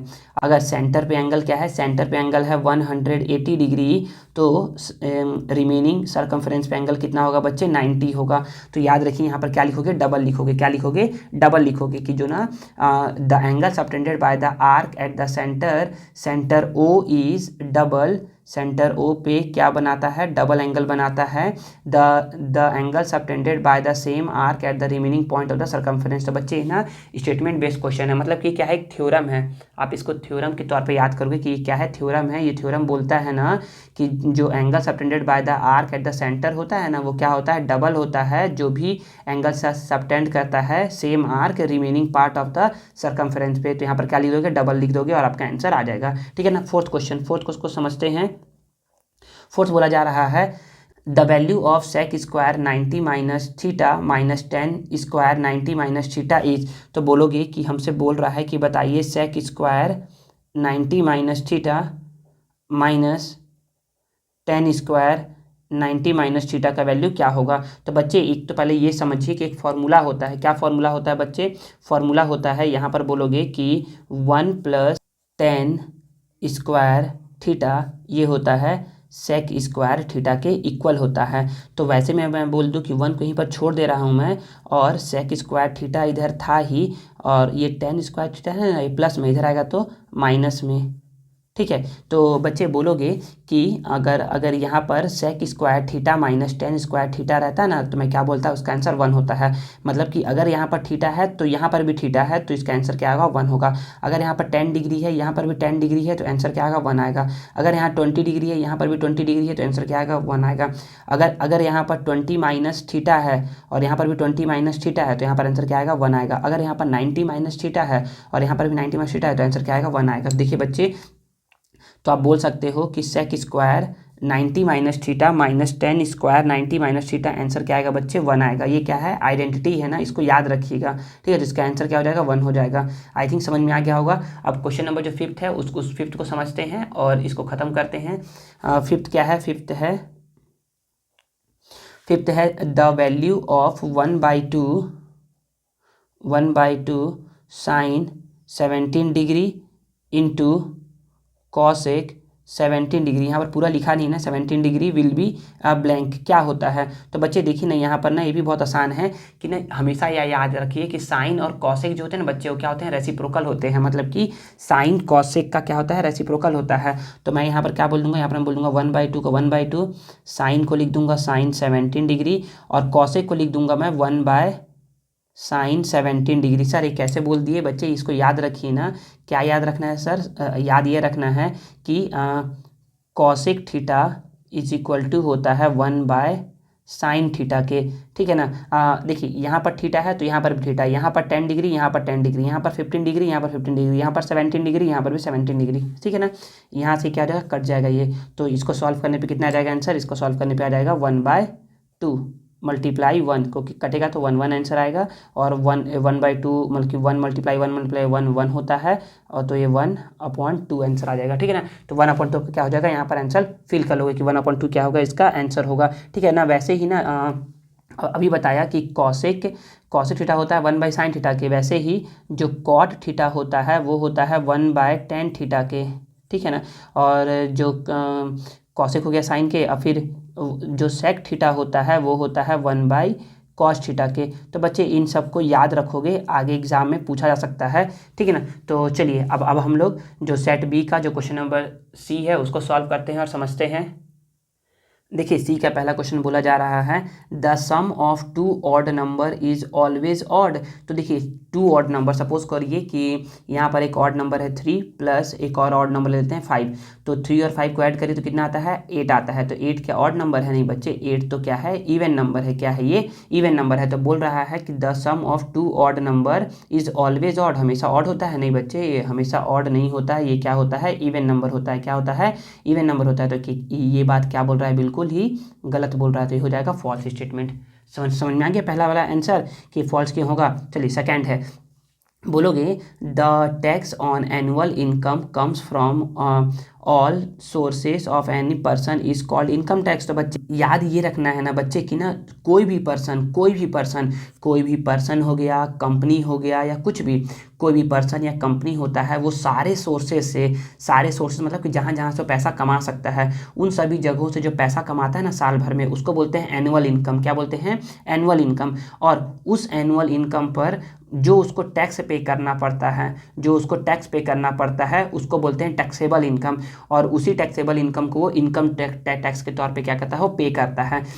तो सिंपल समझिए कि जो उसके एनुअल इनकम पर टैक्स लगता है, उसी को हम लोग क्या बोलते हैं, इनकम टैक्स बोलते हैं। तो बोलोगे the tax on annual income from all sources of any person is called income tax. तो ये बात क्या है, बिल्कुल ट्रू है। समझ में आ गया, ये क्या है, बिल्कुल ट्रू स्टेटमेंट है। ठीक है। थर्ड को समझते हैं। थर्ड बोला जा रहा है the distance between origin and point -5, 0 is 5 unit. तो देखिए इसको निकालने का 2 मेथड आपको मैं बताऊंगा कि पॉइंट क्या है, 5, 0 है। तो बच्चे देखिए जो पहला वैल्यू होता है ना, ये फर्स्ट वैल्यू हमेशा होता है एक्स का, और सेकंड वैल्यू होता है हमेशा वाई का। इसको तो मैं एक फिगर से बता दूंगा ऐसे करके। फिगर मान लीजिए कि एक ऐसा है, ठीक है ना, ये ऐसा क्या है, फिगर है, ठीक है ना। इसको बोलते हैं एक्स एक्सिस, इसे बोलते हैं वाई एक्सिस। यहाँ पर होता है 0। देखिए पहला वैल्यू क्या है बच्चे, पहला वैल्यू होता है एक्स का, तो एक्स का वैल्यू क्या है, -5 है। तो यहाँ पर हो गया -1, यहाँ हो गया -2, यहाँ हो गया -3, यहाँ हो गया -4, यहाँ हो गया -5 और y का वैल्यू क्या है 0 है बच्चे, मतलब कि इस पॉइंट की बात की कर रहा है ये क्या है -5, 0 है। तो बोल रहा है कि -5, 0 से जो ऑरिजिन तक का जो डिस्टेंस है ना वो 5 यूनिट है क्या। तो देखिए जंप करिए इसको, 1 jump, 2 jump, 3 jump, 4 jump, 5 jump. कितना जंप करना पड़ा, 5 जंप करना पड़ा। इट मीन्स ये क्या बोल रहा है, बिल्कुल सही बोल रहा है। यहाँ पर आंसर क्या होगा, 5 यूनिट ही होगा, ठीक है ना। और ये क्या है, बिल्कुल ट्रू बोल रहा है। अगर अब क्वेश्चन आ जाए कि इसको आप सॉल्व करके दिखाइए कि कैसे होगा, तो यहाँ पर सॉल्व तो नहीं करना है हमको, तो बस ट्रू और फॉल्स बताना है। अगर मान लो ना कि यहाँ पर -5, 0 ना दे करके दे देता -5, 6 तो -5, 6 ये ऊपर आता कहीं, या दे देता -5, 2 दे देता, -5, -2 दे देता, -5, -2, तो ये क्या आता, पॉइंट यहाँ पर आता। तो यहाँ से कैसे निकालते हैं इसका डिस्टेंस, तो ना याद रखिए बच्चे, डिस्टेंस निकालने का एक फॉर्मूला होता है। क्या फॉर्मूला होता है, तो डिस्टेंस का एक फॉर्मूला होता है √x2 - x1 का स्क्वायर प्लस y2 - y1 का स्क्वायर। ये क्या है बच्चे, फॉर्मूला है। सर यहाँ पर x1, x2, y1, y2 कहाँ से लेकर के आएंगे, तो बच्चे देखिए आपको दिया हुआ है, आपको कुछ लेने की जरूरत नहीं है। देखिए खुद बोल रहा है द डिस्टेंस बिटवीन ऑरिजिन, मतलब पहला पॉइंट क्या है, ऑरिजिन है, और दूसरा पॉइंट क्या है, दूसरा पॉइंट है -5, 0। तो आप किसी को भी, सर मैं इसको बोल सकता हूँ क्या पहला पॉइंट, हाँ बच्चे इसको बोलो पहला पॉइंट, इसको बोलो दूसरा पॉइंट। देखिए तो बच्चे पहला पॉइंट क्या है, मैं आपको ना यहाँ पर बता रहा हूँ। देखिए आपको ना थोड़ा सा ऊपर में बता रहा हूँ, समझिएगा कि मैं यहाँ पर x1, x2, y1, y2 कैसे ले कैसे रहा हूँ। तो यहाँ पर क्या बोल दिया, मैंने बोल दिया कि ये पहला पॉइंट क्या है, ये है -5, 0 है। और दूसरा पॉइंट क्या है बच्चे, दूसरा पॉइंट है ऑरिजिन है, 0, 0 है, ठीक है ना। तो बच्चे मैंने ना इस -5, 0 को बोल दिया कि ये x1 है, ये y1 है, ये x2 है, ये y2 है। सर इसको ऐसा क्यों बोले, इसको x1, x2 नहीं बोल सकते, नहीं बच्चे, पहला वैल्यू जो होता है ना, पहला वैल्यू x का होता है, दूसरा वैल्यू y का होता है, पहला वैल्यू x का, दूसरा वैल्यू y का। तो बस यहाँ पर रख दो, तो यहाँ पर रख दोगे तो 0 - x1 कितना है, -5 है, तो यहाँ पर -5, ठीक है ना। और यहाँ पर स्क्वायर प्लस y2 कितना है बच्चे, y2 0 है, माइनस y1 कितना है बच्चे, y1 0 है।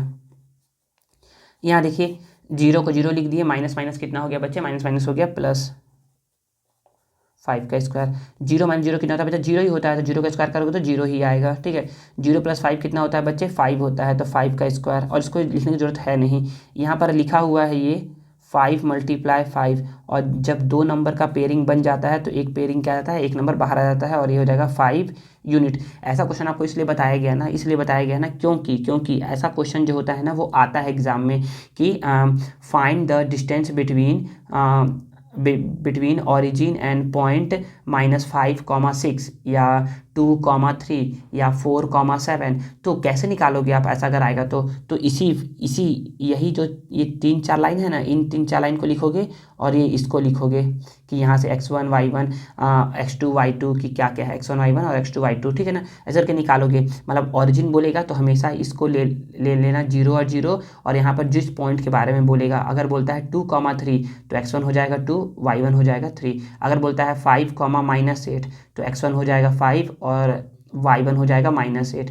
ठीक है ना। तो ऐसा करके आप निकालोगे। तो आई थिंक इतना ज़्यादा ये था नहीं, मैं फिर भी बता दिया आप लोग को कि ऐसा क्वेश्चन भी आ सकता है। क्वेश्चन नंबर जो 4 है उसको समझते हैं, और क्या बोल रहा है वो देखते हैं। इन अ फिक्स्ड डिपॉजिट अकाउंट में ना is deposited in a bank for a fix period time. देखिए ना, तो फिक्स्ड अमाउंट हम लोग क्या कहते हैं, फिक्स्ड अमाउंट को ना हम लोग बैंक में डिपॉजिट करते हैं फिक्स पीरियड के लिए। मतलब कि कुछ पैसे को, सपोज करो कि 1 लाख को, 1 लाख को हम लोगों ने क्या किया है, 5 ईयर तक क्या कर दिया है, फिक्स करवा दिया है। Then it is known as recurring deposit account. नहीं बच्चे, उसको बोलते हैं फिक्स डिपॉजिट अकाउंट। क्या बोलते हैं उसको, फिक्स डिपॉजिट अकाउंट बोलते हैं, रिकरिंग नहीं बोलते हैं। रिकरिंग बोलते हैं जिसको ना अपना मंथली पैसा देते हो, मतलब कि हर मंथ आप उसको 100 रुपये या 500 रुपये बैंक में जमा कर रहे हो। जैसे म्यूचुअल फंड होता है ना कि हर मंथ पैसा जमा कर रहे हो, वैसे ही ना रिकरिंग डिपॉजिट अकाउंट भी होता है। रिकरिंग डिपॉजिट अकाउंट में क्या होता है बच्चे, रिकरिंग डिपॉजिट अकाउंट में ना आप इतना समझ लीजिए कि ना रिकरिंग डिपॉजिट अकाउंट में हर मंथ या क्वार्टरली या फिर हाफ ईयरली क्या कहता हो पैसा जमा करते हो, ठीक है ना। तो अगर आप हर मंथ जमा कर रहे हो, क्वार्टरली जमा कर रहे हो या हाफ ईयरली जमा कर रहे हो, तो उस टाइम जो आप पैसा जमा कर रहे हो उसके लिए जो आपका बैंक अकाउंट खुलेगा उस बैंक अकाउंट को बोलेंगे हम लोग रिकरिंग डिपॉजिट अकाउंट। और अगर कोई आप एक फिक्स्ड अमाउंट ले करके उसको फिक्स पीरियड के लिए बैंक में डिपॉजिट कर दे रहे हो, तो उस टाइम जो अकाउंट ओपन होगा उसको हम लोग बोलते हैं फिक्स डिपॉजिट अकाउंट, ठीक है। तो याद ये रखना है ना कि ना सबसे कम इंटरेस्ट मिलता है सेविंग अकाउंट में, उससे ज़्यादा इंटरेस्ट मिलता है रिकरिंग डिपॉजिट अकाउंट में, और सबसे ज़्यादा इंटरेस्ट मिलता है फिक्स डिपॉजिट अकाउंट में, ठीक है। तो यहाँ पर बोला जा रहा है कि उसको बोलते हैं रिकरिंग डिपॉजिट अकाउंट, तो क्या है बिल्कुल गलत स्टेटमेंट है, ठीक है। तो यहाँ लिख दोगे फॉल्स, क्या लिखोगे। अब देखिए क्वेश्चन नंबर 5 क्या बोल रहा है। क्वेश्चन नंबर 5 बोला जा रहा है, क्वेश्चन नंबर 5 में है बच्चे क्वेश्चन कि if the graph of a pair of a linear equation in two variable is represented by parallel line then the pair of equation has no solution। तो बच्चे देखिए ना, तो लीनियर इक्वेशन का ना टोटल 3 सॉल्यूशन होता है। तो मैं आपके यहाँ पर बता दूं कि linear solution of linear equation लिख दे रहा हूँ, solution of a linear equation. तो जो लीनियर इक्वेशन का जो सॉल्यूशन होता है ना बच्चे, वो ना 3 तरीके का होता है। कितने तरीके का होता है? 3 तरीके का होता है। पहला तरीका जो ना पहला इक्वेशन होता है, जो उसका पहला सॉल्यूशन होता है, उसका हम लोग बोलते हैं यूनिक सॉल्यूशन। क्या बोलते हैं? Unique, UNIQUE, unique solution. Unique solution में बच्चे जो कंडीशन रहता है ना, वो क्या रहता है कि A1/A2 is not equal to B1/B2 होता है। A1/A2 is not equal to B1/B2 होता है। तो ये पहला हो गया पॉइंट याद। दूसरा होता है बच्चे नो सॉल्यूशन। क्या होता है? No solution. नो सॉल्यूशन में क्या होता है बच्चे? नो सॉल्यूशन में होता है कि A1/A2 इक्वल होता है B1/B2 के, बट नॉट इक्वल होता है C1/C2 के। इसको हम लोग बोलते हैं नो सॉल्यूशन। और तीसरा क्या होता है सॉल्यूशन? तीसरा होता है इनफाइनाइट मैनी सॉल्यूशन। जब आता है इनफाइनाइट मैनी सॉल्यूशन, तो इस केस में क्या रहता है? इस केस में जो A1/A2 का वैल्यू रहता है वो B1/B2 के वैल्यू के इक्वल रहता है, और ये इक्वल रहता है C1/C2 के वैल्यू के। तो हमसे तो ये पूछा जा रहा था कि जो ना इक्वेशन ऑफ लाइन रहेंगे ना, तो बच्चे याद रखिए जो लीनियर इक्वेशन होते हैं ना इस टाइप में, तो उसमें 2 लीनियर इक्वेशन दिया रहता है। तो 2 लीनियर इक्वेशन दिया है तो आपसे 2 लाइन बनेगा। कितने लाइन बनेंगे? 2 लाइन बनेंगे। ये दोनों लाइन कैसे कैसे हो सकते हैं? या तो ये दोनों लाइन ऐसे क्रॉस किए हुए हो सकते हैं, जो कि यहाँ पर बनता है। 2 लाइन अगर क्रॉस करते हैं तो जो हमें सॉल्यूशन मिलता है एक जगह पे क्रॉस करते हैं, इसलिए यहाँ पर केवल एक सॉल्यूशन मिलता है, इसलिए हम इसको बोलते हैं यूनिक सॉल्यूशन। अब 2 लाइन क्या हो सकते हैं? ऐसे ऐसे हो सकते हैं, क्रॉस नहीं करेंगे, पैरेलल होंगे मतलब कि ये कहीं पर भी अगर मैं इसको इनफाइनाइट डायरेक्शन में बढ़ाऊंगा ना, इसको अगर आगे लेकर के जाऊं या इसको पीछे लेकर के जाऊं, तो ये कभी भी एक दूसरे को इंटरसेक्ट नहीं करेंगे। तो इस टाइप में जो इस इक्वेशन कि जो लाइन बनता है कुछ ऐसा बनता है, कभी भी इंटरसेक्ट नहीं करते हैं। तो इसको हम लोग, तो इस केस में हम लोग को सॉल्यूशन, कोई भी सॉल्यूशन नहीं मिलता है। तीसरा होता है इनफाइनाइट मैनी सॉल्यूशन, मतलब कि एक लाइन के ऊपर अगर ये लाइन है, इसी लाइन के ऊपर अगर ये लाइन, मतलब कि इस लाइन के ऊपर अगर एक और लाइन आ जाएगा ना, तो इस टाइप जो सॉल्यूशन मिलेगा हम लोग को, तो वो मिलता है हम लोग को इनफाइनाइट मैनी सॉल्यूशन। मान लो कि एक लाइन ऐसे पास हुआ और इसी के ऊपर एक और लाइन आ गया, तो यहाँ पर देखिए, यहाँ पर जो इतने सारे पॉइंट है ना, इतने सारे पॉइंट, ये क्या है? सारे इसके सॉल्यूशन दे रहे हैं आपको। तो यहाँ पर होता है इनफाइनाइट मैनी सॉल्यूशन। समझ में आ गया? तो यहाँ पर क्वेश्चन क्या था? If the graph of a pair of a linear equation in 2 variable, अगर लीनियर इक्वेशन 2 वेरिएबल का है, उसको रिप्रेजेंट कर रहे हैं हम लोग 2 पैरेलल लाइन से, मतलब कि यहाँ वाला इस केस के बारे में बात कर रहा है, तो पेयर ऑफ इक्वेशन जो होगा वो नो सॉल्यूशन देगा। तो हाँ बिल्कुल वो नो सॉल्यूशन देगा, और ये क्या है? बिल्कुल ट्रू बोला जा रहा है। क्या बोला जा रहा है? ये ट्रू स्टेटमेंट है, ठीक है। चलिए अब हमारे पास है, अब हम लोग सॉल्व करते हैं सेट सी का क्वेश्चन नंबर फर्स्ट का ए को। देखिए इसका पहला क्वेश्चन क्या बोला जा रहा है? पहला क्वेश्चन बोला जा रहा है the value of cos square 49 degree plus sine square 49 degree will be. तो बोलोगे cos square 49 degree plus sine square 49 degree will be, क्या होगा इसका? तो बच्चे याद रखो, एक पहले तो फॉर्मूला सीखो कि फॉर्मूला क्या होता है। फॉर्मूला होता है sine square theta plus cos square theta, कितना होता है बच्चे? 1 होता है। क्या होता है? 1 होता है। तो यहाँ पर बोलना ये चाह रहा हूँ ना कि अगर यहाँ पर थीटा है तो यहाँ पर भी थीटा है, तो आंसर क्या आएगा? 1 आएगा। अगर यहाँ पर 10 है, यहाँ पर भी 10 है, तो आंसर क्या आएगा? 1 आएगा। अगर यहाँ पर 49 है, अगर यहाँ पर 49 है तो क्या आएगा आंसर 1 आएगा। देखिए तो 49 है तो आंसर क्या आएगा 1 आएगा, तो इसका आंसर क्या हो जाएगा 1 हो जाएगा बच्चे। तो इसका आंसर हो जाएगा, ठीक है ना। आई थिंक समझ में आ गया होगा। क्वेश्चन नंबर सेकंड को सॉल्व करते हैं। सेकंड क्वेश्चन बोला जा रहा है the quadrant of point -5, -2 in coordinate plane will be. तो देखिए ना, जो कोऑर्डिनेट होता है ना, तो आपको देखिए ऐसा क्वेश्चन ना मैंने बहुत बार बता चुका हूँ। 2020 का जो सेट करवा रहा था उसमें बताया था, 2022 का सेट करा था उसमें बताया था, फिर भी एक बार और बता रहा हूँ कि ना देखिए टोटल 4 क्वाड्रेंट होते हैं। कितने क्वाड्रेंट होते हैं? टोटल 4 क्वाड्रेंट होते हैं। इसको बोलते हैं first quadrant, second quadrant, third quadrant and fourth quadrant. ऐसे 4th क्वाड्रेंट होते हैं। तो बोलोगे ना कि ना in the first quadrant the value of X and value of Y both are positive. In second quadrant the value of X is negative but value of Y is positive. In third quadrant both value of X and value of Y both are negative. In fourth quadrant value of X is positive but value of Y is negative. तो आप देखोगे ना कि जो point given है ना, आपको point क्या गिवन है आपको? -5, -2, -5, -2। तो ये कहाँ से मैच कर रहा है? ये तो एक्स का वैल्यू भी माइनस है, वाई का वैल्यू भी माइनस है। सर ये एक्स और वाई क्यों बोल रहे हैं बच्चे? क्योंकि बच्चे देखिए ना, जो फर्स्ट वैल्यू रहता है वो हमेशा एक्स का रहता है, जो सेकंड वैल्यू रहता है हमेशा वाई का रहता है। यहाँ पर भी first value X, second value Y, first value X, second value Y, first value X, second value Y, first value X, second value Y, ऐसा रहता है। देखिए तो फर्स्ट एक्स का भी नेगेटिव और वाई का भी नेगेटिव, तो यहाँ पर है। तो ये कहाँ पर है? ये है थर्ड क्वाड्रेंट में। कहाँ है ये? थर्ड क्वाड्रेंट में। और थर्ड क्वाड्रेंट कहाँ दिया है आंसर? थर्ड क्वाड्रेंट दिया है आपका बी ऑप्शन। तो आपका बी ऑप्शन करेक्ट हो जाएगा, ठीक है ना। चलिए अब हम लोग क्वेश्चन नंबर 3 को सॉल्व करते हैं इसका। देखिए क्वेश्चन नंबर 3 क्या बोल रहा है? क्वेश्चन नंबर 3 बोल रहा है the mean proportional of 5 and 20 will be. तो देखिए ना, अभी हम लोग ना सेट ए में ना हम लोग पढ़े थे द थर्ड प्रपोर्शनल। क्या पढ़े थे? थर्ड प्रपोर्शनल पढ़े थे। और सेट सी में क्या है? सेट सी में है मीन प्रपोर्शनल। क्या है? Mean proportional. तो बच्चे देखिए, मीन मतलब होता है मिडिल, मीन मतलब होता है मिडिल। तो मिडिल वाले में ना को ना हम लोग लिखेंगे, तो यहाँ पर हम लोग बोलेंगे कि प्रपोर्शनल है ना, तो 5:x:20। सर इसको बीच में क्यों लिखा गया? क्योंकि बच्चे हमको मीन निकालने के लिए बोल रहा था, इसलिए हम लोग इसको बीच में लिखे हैं। अगर यहाँ बोलता है थर्ड प्रपोर्शनल तो मैं लिखता 5:20:x, ठीक है ना। अब जब भी 3 नंबर ना रेशियो एंड प्रपोर्शन में जब भी 3 नंबर रहते हैं ना तो हम लोग उसको ना 4 नंबर में लिखते हैं। कैसे है? तो हम लोग इसको लिखते हैं कि 4:x एज x:20। जो मिडिल वैल्यू रहता है ना उसको 2 टाइम्स लिखते हैं। कितने टाइम्स लिखते हैं? 2 टाइम्स लिखते हैं, ठीक है। तो यहाँ पर कैसे हो जाएगा? अब हो जाएगा कि 5 को 5 लिख दिए, इस 2 को डिवाइड, x को x, एस को इक्वल टू x को x, इस 2 को डिवाइड 20, ठीक है। क्या करवाएंगे बच्चे? क्रॉस मल्टीप्लाई करवाएंगे। x का x से मल्टीप्लाई करवाएंगे, x², 5 का 20 से मल्टीप्लाई करवाएंगे, यहाँ लिख दिए।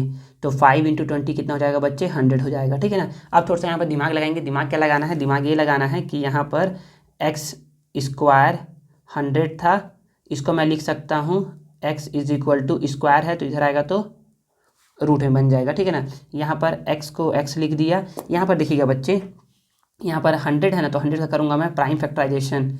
ऐसा 100 2 के टेबल में आता है 50 टाइम्स में, 2 के टेबल में आता है 25 टाइम्स में, 5 के टेबल में आता है 5 टाइम्स में, और 5 टेबल में आता है 1 टाइम्स में, ठीक है। तो यहाँ पर क्या आ गया? तो यहाँ पर आ जाएगा, यहाँ पर ना जब स्क्वायर शिफ्ट होता है तो यहाँ पर प्लस माइनस भी आता है, तो प्लस माइनस भी दीजिएगा ना, देना भूल गया था अभी।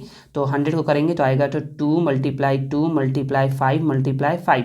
तो इन दोनों का पेयरिंग बन गया, इन दोनों का पेयरिंग बन गया। तो जिसका पेयरिंग बनता है उसको हम लोग लिख देते हैं बाहर। तो 2 × 5 क्या हो जाएगा? +-10। और +-10 कहाँ है ऑप्शन में? तो +-10 है ऑप्शन नंबर सी में। तो आपका सी आंसर करेक्ट हो जाएगा, ठीक है ना। क्वेश्चन नंबर 4 क्या बोल रहा है? क्वेश्चन नंबर 4 बोल रहा है the discriminant of the quadratic equation is 0। तो डिस्क्रिमिनेंट क्या है बच्चे? 0 है। डिस्क्रिमिनेंट क्या है? 0 है। तो 0 है, बस इतना समझिए भी। And first root is 5। तो बच्चे जब भी डिस्क्रिमिनेंट क्या होता है? 0 होता है। जब भी डिस्क्रिमिनेंट क्या हो? 0 होता है ना, तो जो रूट्स होते हैं ना, roots are real and same होते हैं। सेम मत लिखे, roots are real and equal लिखे। सेम जगह क्या लिखे? इक्वल लिखे। Roots are real and equal रहते हैं। तो ना डी जो निकलता है ना, तो डी को बोलते हैं हम लोग डिस्क्रिमिनेंट बोलते हैं, और डी का फॉर्मूला होता है b² - 4ac। और डी किसका निकलता है, तो डी निकलता है आपका क्वाड्रेटिक इक्वेशन का। किसका निकलता है, क्वाड्रेटिक इक्वेशन का निकलता है। क्वाड्रेटिक इक्वेशन मतलब होता है कि ये इस फॉर्म में रहता है, a² + bx + c = 0 के फॉर्म में रहता है। तो देखिए यहाँ पर x का पावर 2 है, मतलब इसके 2 रूट्स निकलेंगे। कितने रूट्स निकलेंगे, 2 रूट्स निकलेंगे। तो ये बोल रहा है कि इसका जब 2 रूट्स निकला ना, तो इसमें x का जो पहला वैल्यू, x का जो वैल्यू आया वो क्या आया, 5 आया। क्या आया, 5 आया। तो बोल रहा है कि बताओ x का दूसरा वैल्यू क्या होगा, तो बोलोगे सर x का दूसरा वैल्यू भी क्या होगा, 5 ही होगा। क्यों 5 होगा, क्योंकि जब डिस्क्रिमिनेंट 0 होता है ना, तो रूट्स क्या होते हैं, रियल होते हैं और इक्वल होते हैं। रियल मतलब कि कोई भी नंबर जो भी आपके मन में आ रहा हो, सर -100, हाँ, सर -5, हाँ, कोई बोलेगा सर 3, हाँ, कुछ भी, कोई बोलेगा 0, हाँ, कुछ भी। x का वैल्यू यहाँ कुछ भी आ सकता है, कुछ भी, 1 2 3 4 -5 -6 -2/3 -6/5 -4/7 या 2/3 या 0/1, कुछ भी आ सकता है, कुछ भी आ सकता है। लेकिन जो आएगा ना, दोनों वैल्यू क्या होगा, रियल होगा और इक्वल होगा। क्या होगा, रियल और इक्वल होते हैं। तो इसलिए पहला रूट्स क्या है, 5 है, तो दूसरा रूट्स भी क्या होगा बच्चे, 5 ही होगा। तो इसका आंसर क्या हो जाएगा, ऑप्शन नंबर डी। ठीक है, चलिए अब हम लोग क्वेश्चन नंबर 5 को समझते हैं। देखिए जो क्वेश्चन नंबर 5 है ना बच्चे, ये ना स्टेटमेंट बेस्ड क्वेश्चन है, आपको याद रखना पड़ेगा। तो याद क्या रखना है, तो बोला जा रहा है कि the period of financial year, तो जो फाइनेंशियल ईयर का जो पीरियड होता है ना, वो बच्चे 1 अप्रैल से स्टार्ट होता है और 31 मार्च जाकर के ख़त्म होता है। तो 1 अप्रैल से स्टार्ट होगा, मतलब कि 1 अप्रैल, मई, जून, जुलाई, अगस्त, सितंबर, अक्टूबर, नवंबर, दिसंबर, जनवरी, फरवरी, और मार्च के 31 को क्या हो जाएगा, ये जाके ख़त्म हो जाएगा। तो फाइनेंशियल ईयर का जो पीरियड रहता है वो 1 अप्रैल से 31 मार्च के 31 मार्च तक का रहता है। तो इसका 5th का ए क्या हो जाएगा, आपका आंसर हो जाएगा। ठीक है ना। हम लोग क्या करते हैं, बी का फर्स्ट को सॉल्व करते हैं और उसको समझते हैं कि बी का फर्स्ट क्या बोला जा रहा है। तो बी का फर्स्ट है, if the length of the diagonal of a cube. तो पहले तो आप एक क्यूब बनाइए। क्यूब क्या होता है बच्चे, क्यूब कुछ ऐसा होता है। क्यूब में क्या, क्यूब बच्चे ना स्क्वायर से बनता है, ठीक है ना, ऐसा करके क्यूब होता है। क्यूब के बच्चे क्या होते हैं, ऑल साइड्स इक्वल रहते हैं, मतलब कि अगर ये साइड ए है तो ये भी साइड ए होगा और ये भी साइड ये होगा। तो सर क्यूबॉइड क्या होता है, क्यूबॉइड का लेंथ, ब्रेथ और हाइट LBH तीनों क्या होते हैं, डिफरेंट होते हैं। दो सेम हो सकते हैं, L और B सेम हो सकते हैं, लेकिन H क्या होगा, अलग अलग होगा। या B और H सेम हो सकते हैं लेकिन L अलग अलग होगा। कुछ ना कुछ सेम हो सकता है, लेकिन क्या रहेगा, एक न एक अलग रहेगा ही रहेगा। तो बोला जा रहा है कि if the length of the diagonal of the cube is 13√3 centimetre. तो बोलोगे length of the diagonal of the cube कितना दिया है बच्चे, ये दिया है 13√3 सेंटीमीटर दिया ना, 13√3 सेंटीमीटर दिया है। तो बच्चे लेंथ ऑफ डायगोनल का जो सूत्र होता है, जो फॉर्मूला होता है ना, वो क्या होता है बच्चे, ये होता है A√3। क्या होता है, A√3। तो A√3 कितना दिया, 13 सेंटीमीटर। ये आया कैसे, अभी तुरंत बताऊंगा, बस एक मिनट रुक जाओ। ठीक है, तो यहाँ पर देखोगे तो A को A ही लिख दोगे, यहाँ 13√3 सेंटीमीटर, ये मल्टीप्लाई में है इसके साथ तो आ जाएगा, तो यहाँ डिवाइड में आ जाएगा। ठीक है, तो यहाँ पर बोलोगे √3 से √3 क्या हो जाएगा, कट जाएगा। तो यहाँ पर कितना आ जाएगा, A = आ जाएगा 13 सेंटीमीटर। तो यहाँ पर आंसर में क्या लिखोगे, यहाँ पर लिखोगे 13 सेंटीमीटर। ठीक है ना। अब क्वेश्चन आता है कि सर ये आया कैसे। तो बच्चे याद रखो, मैं जो अभी आपको जब एक वीडियो चालू किया था ना, तो उस समय एक क्वेश्चन आया था, डायगोनल ऑफ क्यूबॉइड का डायगोनल आया था। तो आप बोल सकते हो कि डायगोनल ऑफ क्यूबॉइड क्या होता है। तो आप बोलोगे ना, डायगोनल, याद होगा आपको, तो diagonal of a cuboid, diagonal of cuboid क्या होता है बच्चे, ये होता है L² + B² + H²। ठीक है ना। तो इस केस में क्या है, क्यूब के केस में क्या है, क्यूब के केस में ना L भी A है, B भी A है और H भी क्या है, A है ना। क्योंकि यहाँ पर लेंथ भी क्या है, A है, ब्रेथ भी A है और हाइट भी A है, सभी सेम है। तो A² + A² + A² होता है 3A²। क्या होता है, 3A² होता है। अब देखिए ना, यहाँ पर क्या है, A 2 बार है, तो इसलिए A के बाहर आ जाएगा और √3 अंदर रह जाएगा। तो यहीं से आता है डायगोनल ऑफ अ क्यूबॉइड होता है ये। डायगोनल ऑफ अ क्यूबॉइड कितना होता है, इतना होता है। ठीक है ना। और इसी को जब हम लोग सॉल्व करते हैं तो ये आ जाएगा डायगोनल ऑफ अ क्यूब, ये क्या आ गया, डायगोनल ऑफ अ क्यूब आ गया, ठीक है ना, a√3 आ गया, ठीक है। आई थिंक समझ में आ गया होगा आपको।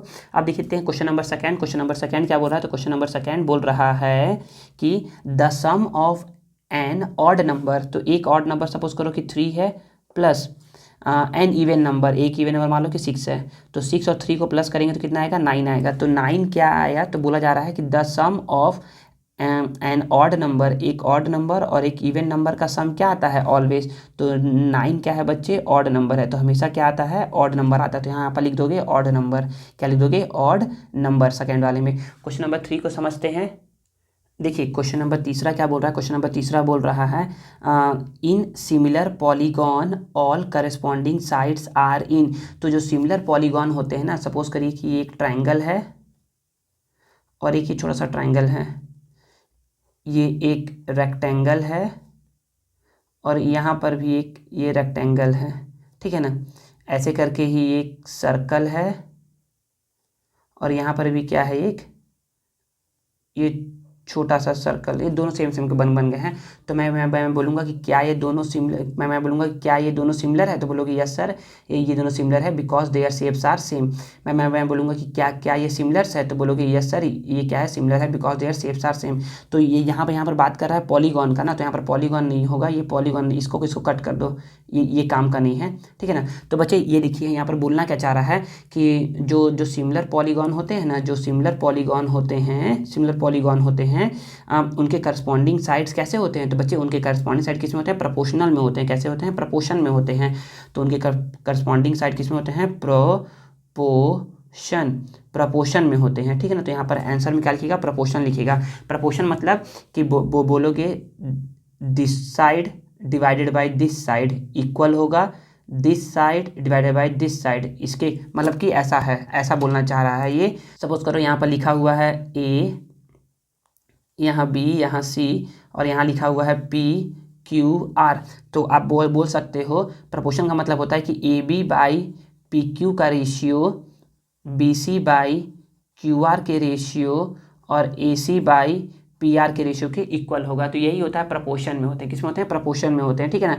आई थिंक समझ में आया होगा। क्वेश्चन नंबर फोर्थ क्या बोला जा रहा है, क्वेश्चन नंबर फोर्थ बोला जा रहा है कि dash tangent can be drawn, कितने टेंजेंट ड्रॉ कर सकते हो from an external point two any circle.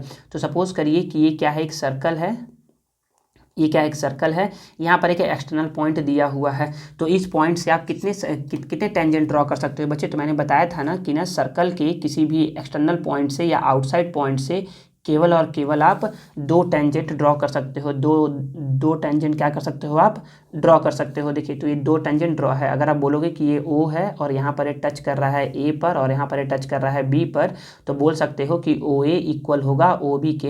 ये पूछा नहीं गया है, पूछ सकता है ना, पूछ सकता है ऐसे, the 2 tangent can be drawn from an external point two any circle is always करके ब्लैंक दे देगा। तो ऑलवेज क्या होते हैं, वो इक्वल होते हैं, तो ऑलवेज इक्वल लिख दीजिएगा। तो यहाँ पर तो बोला जा रहा है कि तो बोलोगे यहाँ पर 2 टेंजेंट, क्या बोलोगे 2, अच्छा टेंजेंट लिखा हो तो यहाँ पर केवल आंसर में कि क्या बोलोगे 2 बोल दोगे, ठीक है ना। तो 2 आपका आंसर हो जाएगा। तो 2 tangent can be drawn from an external point two any circle. Question number 5 है। क्वेश्चन नंबर 5 क्या बोला जा रहा है, तो उसको समझते हैं। क्वेश्चन नंबर 5 को बोला जा रहा है इनकम टैक्स डिपार्टमेंट, जो इनकम टैक्स डिपार्टमेंट होता है, इशू एंड आइडेंटिफिकेशन नंबर, एक आइडेंटिफिकेशन नंबर क्या करता है, इशू करता है, मतलब सभी को प्रोवाइड करवाता है। किसको टू एवरी पर्सन, सभी पर्सन को प्रोवाइड करवाता है। इंस्टीट्यूशन, किसी भी इंस्टीट्यूशन को, मतलब कि कोई स्कूल हो गया, कोई कोचिंग हो गया या कोई भी गवर्नमेंट ऑफिस हो गया उसको। एंड कंपनी को क्या करवाता है, एक आइडेंटिफिकेशन नंबर प्रोवाइड करवाता है, विच इज़ नोन है, उसको हम लोग क्या बोलते हैं, उसको हम लोग बोलते हैं पैन। क्या बोलते हैं उसको, पैन। पैन का मतलब होता है, फुल फॉर्म होता है परमानेंट अकाउंट नंबर। क्या होता है, परमानेंट अकाउंट नंबर होता है, ठीक है ना। तो बच्चे यही है क्वेश्चन नंबर 5 तक। अब देखते हैं क्वेश्चन नंबर सी को। देखिए सी में क्या बोला जा रहा है, तो सी का पहला बोला जा रहा है कि sum of zeros of any polynomial x square plus B x plus c become. तो बच्चे याद रखिए, तो पहले तो मैं आपको कुछ बता दूं कि अगर कोई पॉलिनोमियल है ना, मतलब कि ए x square plus B x plus c, ऐसा करके अगर एक पॉलिनोमियल है तो इसका sum of zeros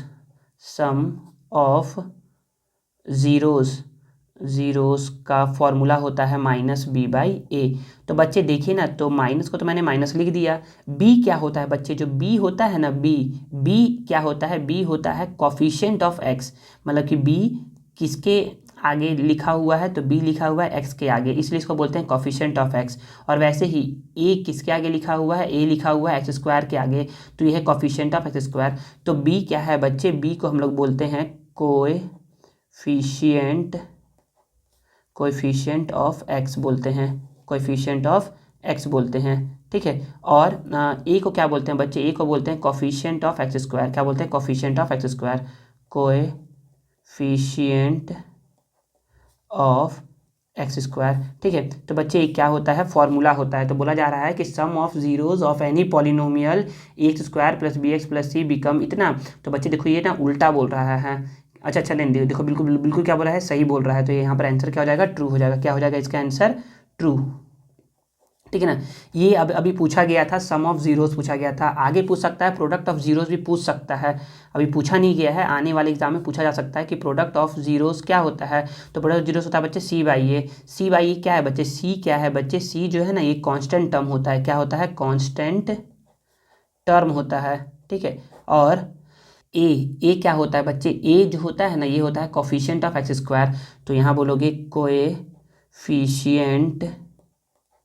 of x square. ठीक है। तो यहाँ पर मैं इसका पूछा गया था, जिसका बता दिया कि इसका आंसर क्या है, ट्रू होगा। और इसका पूछा नहीं गया है, इसका आने वाले एग्जाम में पूछा जा सकता है। तो यहाँ पर एक फॉल्स दिया है, तो यहाँ पर क्या है, गलत बोल रहा है। या फिर ऐसा हो सकता है कि ना क्या होगा, क्वेश्चन में ना यहाँ ऊपर में एक्स स्क्वायर होगा, नीचे में एक्स होगा, तो ये गलती से मतलब मिसप्रिंट हुआ होगा, इसलिए यहाँ पर फॉल्स दे रहा है। वैसे तो ये क्या है, ट्रू स्टेटमेंट है। जो बता रहा हूँ बिल्कुल सत्य है। ठीक है। सेकेंड क्वेश्चन क्या बोला जा रहा है, तो सेकेंड बोला जा रहा है कि सेकेंड क्वेश्चन में है in the given arithmetic progression 3/2 a/2 -1/2 -3/2, मतलब कि है 3/2 1/2 -1/2 -3/2 और डैश डैश डैश है। इसका जो कॉमन डिफरेंस है वो -1 है। तो बच्चे याद रखो ना, जो पहला वैल्यू होता है, जो ये पहला वैल्यू है, ये पहला वैल्यू, इस पहले वैल्यू को बोलते हैं हम लोग फर्स्ट टर्म। क्या बोलते हैं बच्चे, फर्स्ट टर्म। याद रखो आज से कि कोई भी अर्थमेटिक प्रोग्रेशन का अगर पहला टर्म जो आपको नंबर दिखता है ना, उसको बोलते हैं फर्स्ट टर्म। और फर्स्ट टर्म क्या है बच्चे, 3/2। सर हमसे तो ये पूछ नहीं रहा है, हमसे तो पूछ रहा है कॉमन डिफरेंस। बच्चे कॉमन डिफरेंस क्या होता है, कॉमन डिफरेंस समझिए। कॉमन डिफरेंस सी, कॉमन डिफरेंस को हम लोग रिप्रेजेंट करते हैं डी से। तो डी होता क्या है बच्चे, तो डी ना बच्चे देखिए याद रखिए, डी होता है the difference between two consecutive term. दो कंसेक्यूटिव टर्म का क्या होता है, डिफरेंस होता है। तो मतलब कि इन दोनों को माइनस कर लो, या इन दोनों को माइनस कर लो, या इन दोनों को माइनस कर लो, या आगे आने वाले किसी भी दो नंबर को माइनस कर लो, दो टर्म को माइनस कर लो, लगातार आने वाले दो टर्म को माइनस कर लो, उसको बोलते हैं कॉमन डिफरेंस। तो सर कॉमन डिफरेंस कैसे इसका निकालेंगे, तो बच्चे इस कॉमन डिफरेंस निकालने के लिए ऐसा नहीं करते हैं कि 3/2 -1/2 करते नहीं, ऐसा नहीं करते हैं। इसको लिखते हैं second term minus first term, मतलब कि उल्टा लिखते हैं। Second term minus first term, third term minus second term, fourth term minus third term. तो ऐसे करके लिखोगे। चाहे तो fourth term minus third term निकाल लो तो निकल जाएगा कॉमन डिफरेंस, चाहे तो third term minus second term निकाल लो तो निकल जाएगा कॉमन डिफरेंस, चाहे तो second term minus first term निकाल लो तो निकल जाएगा कॉमन डिफरेंस। तो देखिए यहाँ पर, तो यहाँ पर सेकेंड टर्म क्या है, सेकेंड टर्म है 1/2। क्या है, 1/2। और फर्स्ट टर्म क्या है बच्चे, 3/2 है। तो इसका जब एलसीएम लेंगे तो इसका आ जाएगा 2, यहाँ जाएगा 1, यहाँ जाएगा -3। ठीक है। इसको जब सॉल्व करेंगे तो -2/2 आएगा। 1 -3 -2 होता है, 2 1 जा 2 1 जा 1 1 आ गया। तो यहाँ पर कितना आ गया, -1 आ गया। तो बोला जा रहा है कि in given arithmetic progression the common difference is -1। तो यस बिल्कुल -1 ही आया है। तो ये क्या है, हमारा बिल्कुल ट्रू स्टेटमेंट है। ठीक है ना। चलिए हम लोग क्या क्या करते हैं, क्वेश्चन नंबर 3 को सॉल्व करते हैं और उसको समझते हैं। देखिए अब 3 क्या बोला जा रहा है, 3 बोला जा रहा है वैल्यू ऑफ 2 cos 80 डिग्री। यहाँ है 2 cos 80 degree upon sine 10 degree कितना होता है। तो बच्चे देखिए ना, तो आप लोगों ने देखा ना कि अरे यहाँ पर 2 को तो क्या क्या कर दिया आपने, 2 लिख दिया। और कॉस, अरे यहाँ तो कॉस आ गया, और कॉस पर 80 डिग्री है। 80 तो कभी आपने पढ़ा ही नहीं है। आपने पढ़ा किसका है, 0 का, 30 का, 45 का, 60 का, 90 का, इन सब का पढ़ा है। अगर पढ़ा है तो, नहीं पढ़ा है तो क्या ही बात है। ठीक है, तो देखिए, तो यहाँ पर 80 आ गया। तो जब भी ना बच्चे कोई ऐसा नंबर आ जाए जो आपने कभी पढ़ा ही ना हो, या कोई अलग ही नंबर आ जाए, जैसे कि 5 आ जाए, 20 आ जाए, 69 आ जाए, या 72 आ जाए, या 82 आ जाए, या 80 आ जाए, तो ऐसा नंबर आ जाए ना, तो हम लोग देखते हैं ना कि क्या ऊपर और नीचे वाले नंबर को सम करने पर 90 आ रहा है। तो हम लोग देखेंगे ना कि हाँ सर, 80 + 10 करने पर क्या आ रहा है, 90 तो आ रहा है। तो हम लोग ऐसा बोल सकते हैं क्या कि 80 को मैं यहीं पर रख दिया, और 10 को बोलूँगा कि तुम इधर चले जाओ, तो हो जाएगा -10। तो 80 को क्या लिख सकते हैं, 80 को लिख सकते हैं बच्चे 90 - 10। तो मैंने यहाँ लिख दिया 80 को 90 - 10, और नीचे में क्या था बच्चे, sin 10 तो था ही। ठीक है, तो अब बच्चे देखिए आगे ना, 2 को 2 लिख दिया, cos 90 - थीटा, cos 90 - थीटा ये होता है sin थीटा, अपॉन, सर आप तो थीटा बोल रहे हो तो यहाँ पर 10 क्यों लिख रहे हो। बच्चे याद रखिए कि cos 90 - थीटा होता है साइन थीटा के इक्वल। किसके इक्वल होता है, साइन थीटा के इक्वल होता है। अगर यहाँ पर थीटा है तो यहाँ पर भी क्या होगा, थीटा होगा। यहाँ पर 10 होगा तो यहाँ पर भी 10 होगा। यहाँ पर 20 होगा तो यहाँ पर भी 20 होगा। यहाँ पर 45 होगा तो यहाँ पर भी 45 होगा। ठीक है, तो इसीलिए यहाँ पर 10 था तो मैंने 10 लिख दिया। तो कॉस साइन कट गया, तो यहाँ पर कितना आ गया, कटा है मतलब कि 1 टाइम्स में कट गया है ये, तो यहाँ पर आ गया 2 × 1, दैट इज 2 × 1 = 2, आंसर हो जाएगा। ठीक है, तो ये क्या है, बिल्कुल ये सही बोल रहा है, इट मीन से क्या है, ट्रू स्टेटमेंट है। ठीक है, क्वेश्चन नंबर 4 है, उसको समझते हैं। 4 क्या बोला जा रहा है, तो 4 बोला जा रहा है equal chord of any circle are at unequal distance from centre. तो देखिए, तो हम लोग क्या करते हैं, हम लोग एक बनाते हैं सर्कल। तो ये बन गया एक प्यारा सा सर्कल। सर्कल का क्या है बच्चे, ये है सेंटर। क्या है ये, सेंटर है। अब मैंने बोल दिया ना कि इक्वल कॉर्ड, तो सपोज करो कि यहाँ पर एक कॉर्ड है जिसको मैंने बोल दिया कि ये ए बी है, ये ओ है, और एक ऐसे करके एक कॉर्ड है, ये क्या है बच्चे, सी डी है।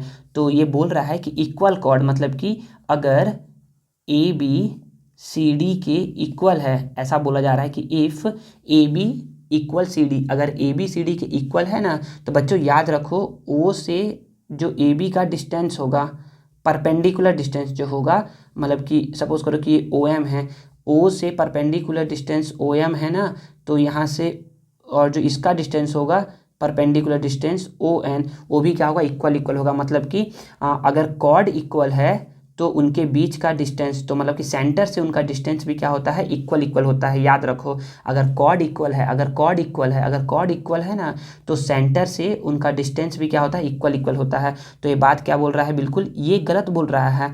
अगर ऐसा बोलता ना कि equal chord of any circle are at the equal distance from the centre, तो ये क्या रहता, बिल्कुल ट्रू रहता। तो ये क्या बोल रहा है, ये तो बोल रहा है कि अनइक्वल डिस्टेंस है, तो ये क्या बोल रहा है, फॉल्स बोल रहा है।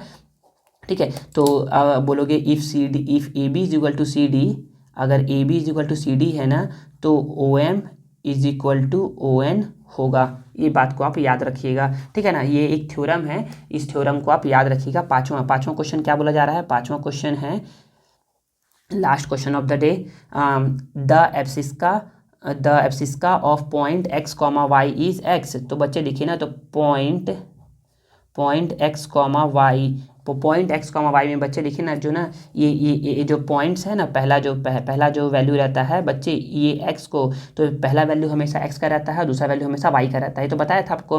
तो बच्चे ये जो पॉइंट है ना, पॉइंट का जो पहला वैल्यू होता है, मतलब कि जो एक्स वैल्यू होता है ना, एक्स वैल्यू को बोलते हैं एब्सिस्का, एब्सिसा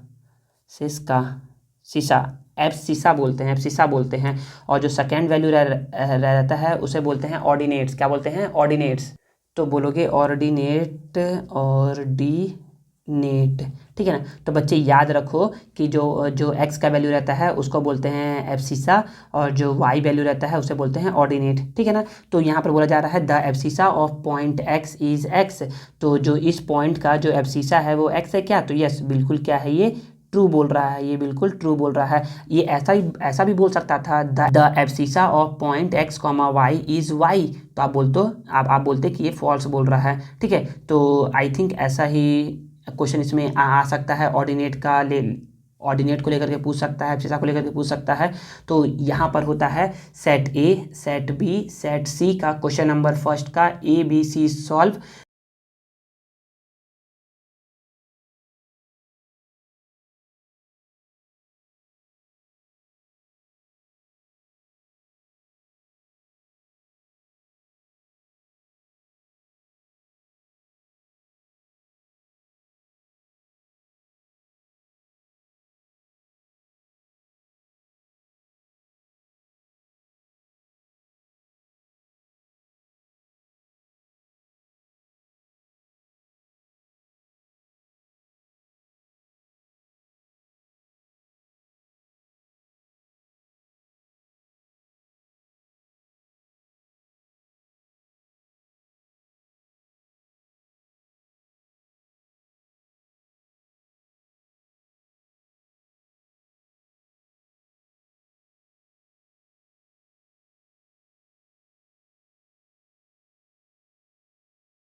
अगले वीडियो में हम लोग सेट ABC के क्वेश्चन नंबर 2 से लेकर के क्वेश्चन नंबर 10 तक के सॉल्यूशन को देखेंगे, और उसके आगे आने वाली वीडियो में हम लोग क्वेश्चन नंबर 11 से क्वेश्चन नंबर 18 तक के वीडियो को देखेंगे। ठीक है, तो अगर आप लोगों को मेरा मेहनत और ये वीडियो पसंद आया है ना, तो प्लीज़ प्लीज़ प्लीज़ वीडियो को लाइक किया करिए, कमेंट करिए और इसे अपने दोस्तों के साथ शेयर करिए, और चैनल को सब्सक्राइब करना मत भूलिए। मिलते हैं नेक्स्ट वीडियो में। Thank you.